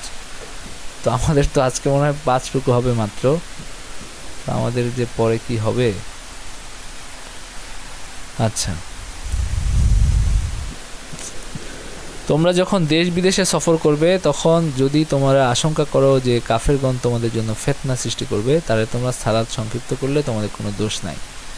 নিশ্চয়ই কাফেরগণ তোমাদের প্রকাশ্য শত্রু। মানে সালাত কসর করা, যে মুসাফিরদের জন্য নামাজ কসর করার যে নির্দেশ সেটা দেওয়া হলো। আর যদি তুমি তাদের মধ্যে অবস্থান করবে এবং তাদের সঙ্গে নামাজ কায়েম করবে, আর তুমি যখন তাদের মধ্যে অবস্থান করবে তখন তাদের সঙ্গে নামাজ কায়েম করবে, এবং একদল তোমাদের সহিত যেন দাঁড়ায়, তারা যেন সশস্ত্র থাকে, তাদের সেজদা করা হলে তারা যেন তোমাদের পিছনে অবস্থান করে, এবং আরেক দল এসে নামাজে শরিক হয়। মানে যুদ্ধাবস্থায় কীভাবে নামাজ পড়তে হবে সেই নির্দেশনা এখানে দেওয়া হয়েছে। কাফেরগণ কামনা করে যেন তোমরা তোমাদের অস্ত্রশস্ত্র এবং আসবাবপত্র সম্পর্কে অসতর্ক হও, যাতে তারা তোমাদের উপর একবারে ঝাঁপিয়ে পড়তে পারে। যদি তোমরা বৃষ্টির জন্য কষ্ট পাও অথবা পীড়িত থাকো তবে তোমরা অস্ত্র রেখে দিলে তোমাদের দোষ নাই, কিন্তু তোমরা সতর্কতা অবলম্বন করো। তার মানে যুদ্ধের ময়দানে এরকম করো না যে সবাই একসাথে নামাজে দাঁড়াইলা, এবং কাফেররা ওত পেতে থাকে যে তারা তো নামাজ পড়বে, নামাজে দাঁড়াইলে আমরা একযোগে হামলা করব। তো আল্লাহ তাআলা বলছেন যে এরকম করা যাবে না, বরং তোমরা ভাগ ভাগ হয়ে আলাদা আলাদা, মানে 2 দল হয়ে এক দল পাহারা দিবা, আরেক দল নামাজে দাঁড়াইবা, সেখানে আবার অর্ধেক তারা পড়বে, আবার তারা অস্ত্র সজ্জিত হয়ে দাঁড়াবে, আরেক দল গিয়ে নামাজে শরীক হবে। এরকম একটা নিয়ম আছে, যেটাকে ওই যে সালাতুল খাউফ বা এই মানে ভয়ের সময় কিভাবে নামাজ পড়তে হবে সেই দিক নির্দেশনা আল্লাহ এখানে দিয়েছেন। আল্লাহ কাফেরদের জন্য যন্ত্রণাদায়ক শাস্তি প্রস্তুত রেখেছেন। যখন তোমরা নামাজ সমাপ্ত করবে তখন দাঁড়িয়ে, বসে এবং শুয়ে আল্লাহকে স্মরণ করবে। যখন তোমরা নিরাপদ হবে তখন যথাযথ নামাজ আদায় করবে। নির্ধারিত সময়ে নামাজ কায়েম করা মুমিনদের জন্য অবশ্য কর্তব্য। ইন্নাস সালাতা কানাত আলাল মুমিনিনা কিতাবাম মাওকুতা, এই আয়াতের মাধ্যমে 5 ওয়াক্ত নির্দিষ্ট সময়ে নামাজ আদায় করাটা ফরজ করা হয়েছে। ওয়ালা তাহিনু ফি ইবতিগাইল কওমি তাকুনু তা'লামুনা ফাইন্নাহুম ইয়া'লামুনা কামা তা'লামুন ওয়া তারজুনা মিনাল্লাহি মা লা ইয়ারজুন ওয়া কানাল্লাহু আলিমান হাকীমা। শত্রু সম্প্রদায়ের সন্ধানে তোমরা হতোদ্যম হও না, যদি তোমরা যন্ত্রণা পাও তবে তারাও তো তোমাদের মতোই যন্ত্রণা পায়, এবং আল্লাহর নিকট তোমরা যা আশা করো তা সেটা আশা করে না, আল্লাহ সর্বজ্ঞ প্রজ্ঞাময়। তার মানে হলো তারাও ক্ষতিগ্রস্ত হয়, তোমরাও ক্ষতিগ্রস্ত হও, কিন্তু তোমাদের উপরি হিসাবে কি আছে? তোমরা তো তাদের সমান না। তোমাদের কাছে আল্লাহ তাআলার প্রতি বিশ্বাস এবং তার প্রতিশ্রুতি আছে যে তোমরা প্রতিদান পাবা, কিন্তু তাদের তো সেটা নাই। তো সুতরাং তোমরা কি আছো? তাদের চেয়ে এগিয়ে আসো আর কি। আচ্ছা, তো এই রুকু থেকে আলোচ্য বিষয় এই আপনার শিক্ষা নির্দেশনা কি? একটা হলো যে কসর নামাজের বিধান বর্ণিত হয়েছে।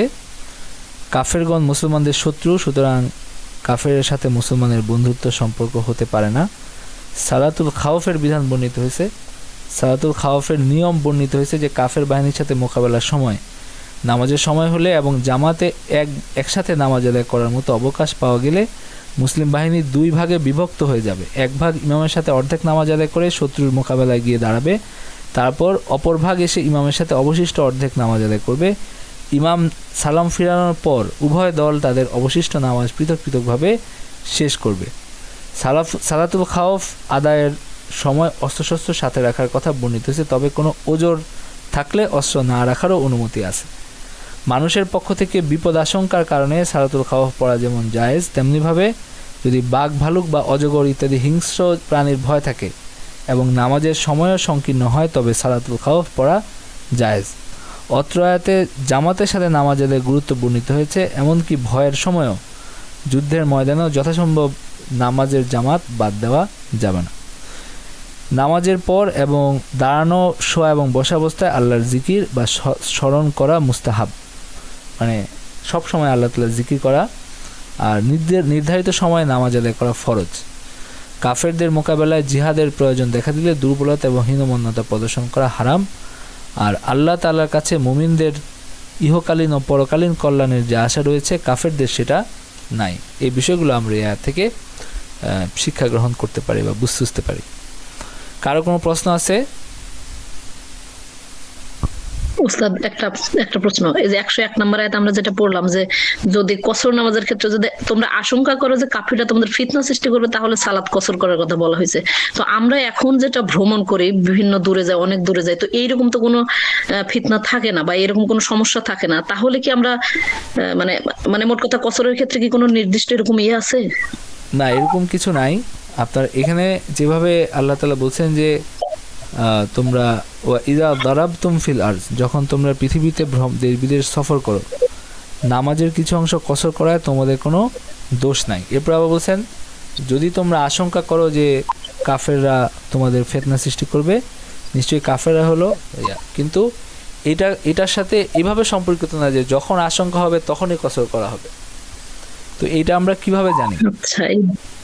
এটা আমরা কিভাবে জানি যে এটার সাথে এইভাবে সম্পর্কিত না? এটা আমরা নবীজির সুন্নাহর মাধ্যমে জানি। সুন্নায় এটা স্পষ্ট করা হয়েছে যে আসলে এই কসরটা শুধু আপনার ভয়ের ক্ষেত্রে না, বরং আশঙ্কা ব্যতীত অন্যান্য নামাজের সময়ও আপনার কসর করার আপনার হলো সুযোগ শুধু না, এটা ওয়াজিব। মানে মুসাফিরদের জন্য কসর নামাজ পড়াটাই বিধেয়, সেখানে পূর্ণ নামাজ পড়া এটা ঠিক না, বরং মানে আপনার হলো কসর নামাজই পড়তে হবে আর কি। জি উস্তাদ, এই যে কসরের নামাজের যে ব্যবধানটা এক এক বইয়ে এক এক রকম লেখা, আপনি যদি বলতেন, কোথাও লেখা 50 কিলোমিটার, কোথাও 100, কেউ বলে ঘর থেকে বের হইলেই কসর, কেউ বলে শহরের বাইরে গেলে কসর। এটা হলো 48 মাইল, যেটা 48 মাইলটা কত কিলোমিটার হয় এটা আপনারা দেখে নেবেন। তো 48 মাইল এটা আসলে যেটা ছিল আর কি, সেটা ছিল মূলত 3 দিনের সফর, মানে 3 দিন যাইতে লাগে, সময় লাগে, আর লাগতো আগে উট দিয়ে বা ইয়ে দিয়ে। তো সেটাকে এখন তো আমরা যানবাহন যেভাবে চলাচল করি, সেখানে আমরা এভাবে হিসাব করি যে 48 মাইল। তো 48 মাইল সেটাকে আপনার কিলোমিটারে আপনারা ভাগ করে নেবেন যে কত কিলোমিটার 48 মাইল হয়। তো 48 মাইল দূরে যাওয়ার নিয়ত করে কেউ যখন ঘর থেকে বের হয়ে নিজের লোকালয়, নিজের এলাকার লোকালয় ত্যাগ করছে, তখন থেকে সে মুসাফির। মানে নিজের এলাকা সে ত্যাগ করে বাইরে চলে গেছে, নিজের এলাকায় নাই, তখন সে মুসাফির। ঠিক আছে? তো এইভাবে। তো ধরেন আপনার হলো আপনি সৌদি আরব যাচ্ছেন, তো সৌদি আরব যাওয়ার জন্য আপনি হলো ঢাকা ত্যাগ করছেন, তখন থেকে আপনি হলো আপনি ধরেন লক্ষ্মীপুর যাচ্ছেন বা আপনি হলো চট্টগ্রাম যাচ্ছেন, তো চট্টগ্রামে যাওয়ার নিয়ত করে আপনি যখন মানে রওনা হয়েছেন, রওনা হয়ে ঢাকা ছেড়ে নারায়ণগঞ্জ হয়ে গেছেন, মানে বের হয়ে গেছেন, তখনই কিন্তু আপনি হলো মুসাফির হয়ে যাচ্ছেন। তার মানে রাস্তায় যখন আপনি নামাজ পড়বেন তখন আপনি মানে মুসাফির হিসেবে নামাজ পড়বেন, যদিও হয়তো তখন 48 মাইল হয় নাই, তখনও 48 মাইল হয় নাই যদিও, কিন্তু তবু আপনি মুসাফির, কারণ আপনি তো সফরে আছেন। এটা হলো বিষয়। ক্লিয়ার হয়েছে? জি জি উস্তাদ, বুঝতে পেরেছি। আর কোনো প্রশ্ন আছে কারো? আর ফেরার সময় কি একই রকম হবে যে আমি এলাকায় ঢোকার আগ পর্যন্ত কসর, হ্যাঁ হ্যাঁ, এরকম হবে। ঢোকার আগ পর্যন্ত নিজের সময় নাকি আমি রওনা দিলে কসর শেষ হয়ে যাবে? না না, রওনা দিচ্ছেন তার মানে আপনি তো সফরে আছেন। আপনি ধরেন আপনার বাসা হলো মানে এলাকা, চট্টগ্রাম থেকে যখন রওনা জি। দিচ্ছেন তখন তো আপনি সফরে আছেন, জি ঠিক না? জি আপনি যখন নিজের এলাকায় জি। চলে আসবেন তখন আপনি মুকিম হয়ে যাবেন, কিন্তু আপনি আচ্ছা। আজকে তো আপনি মুসাফির থাকতেছেন। জি জি জি জি বুঝছি। আচ্ছা ঠিক আছে, তাহলে আমরা এখানে ক্লাস জি আসসালামু আলাইকুম। আসলাম। জি জি ওই যে মাজলিসুল জিকিরের হোয়াটসঅ্যাপ নাম্বারটাতে একটা প্রশ্ন করেছিলাম যাকাত নিয়ে, আপনি সিন করেছেন, কিন্তু একটু যদি রিপ্লাইটা দিতেন খুব ভালো হতো। আচ্ছা আমি দেখবো। আর হচ্ছে যে কোরআন যারা একটু জয়েন করতে চাইছিল, ওই যে আপনি তো মেসেঞ্জার গ্রুপটাতে জয়েন করতে বলেছিলেন, কিন্তু ওটাতে জয়েন করা যায় না। দুইজন ইন্টারেস্টেড ছিল, ওদেরকে দিয়েছিলাম কিন্তু ওরা জয়েন করতে পারে না। কেন? ওই যে জয়েন করা যায় না, গ্রুপে জয়েন করার অপশনটা কাজ করে না। এটা তো আমি জানতাম। কেন করতেছে না এটা? এটা কি মেম্বারশিপ যদি একটু মানে ইয়া করা থাকে আর কি, কি জানি বলে, মেম্বারশিপের যদি ইয়া করা থাকে একটু এটা কি মেম্বার কোনো লিমিট আছে? আপনি আরেকটা কাজ করতে পারেন, মানে তাদেরকে বলতে পারেন যে লিংক যদি কাজ না করে তাহলে ফেসবুকে আমার অ্যাকাউন্ট খুলে আমার যে মানে আমার প্রোফাইলে আসলে এখানে চ্যানেলের লিস্ট আছে, ঠিক আছে? তো এখান থেকে যদি জয়েন করতে চায় তাহলে সম্ভবত করতে মানে ওই লিঙ্কটা সম্ভবত সমস্যা হচ্ছে আর কি। তো যদি আমার প্রোফাইলে এসে হলো ওইখানে চ্যানেল ক্লিক করে যে লিস্ট আছে ওইখান থেকে যদি এটা দেওয়া আছে পাবলিক করা, তো সেখান থেকে জয়েন করতে চাইলে সম্ভবত পারবে। আর যদি এটা বেশি সমস্যা হয় তাহলে আমরা আবার হোয়াটসঅ্যাপ গ্রুপে করব। আমরা এটা করছিলাম, অনেকে বলে যে আমাদের হোয়াটসঅ্যাপ নাম্বার নাই, তারপরে আবার হোয়াটসঅ্যাপ গ্রুপে আবার নাম্বার শেয়ার হয়ে যায়, এই কারণে দুইটা গ্রুপ করতে হয়, এইসব ঝামেলার কারণে এইভাবে করছিলাম আর কি।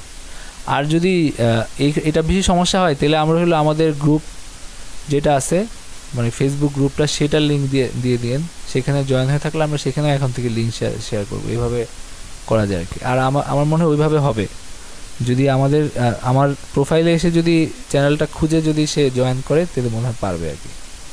আর যদি না হয় সেটা যে আপনি আপনার কাছে যদি একটু টাইম হয় তাহলে আপনি লিংকটা একটু কষ্ট করে শেয়ার করে রাখলে ওইটা আমি শেয়ার করে দিতে পারবো। ওই যে যেটার কথা বলছেন, আপনার প্রোফাইল থেকে যে লিংকটা থেকে জয়েন করার কথা বলছেন, কিন্তু লিংকে এসে যদি সে জয়েন করতে না পারে তাহলে মানে অনেক সময় ইনভাইটেশন লিংকটা কাজ করতেছে না, এরকম হইতে পারে। তাহলে সরাসরি এসে জয়েন করতে চাইলে জয়েন করতে পারবে বলে মনে হয় আর কি। মানে আমার প্রোফাইলে লিংকটা আপনি জি আচ্ছা ঠিক আছে।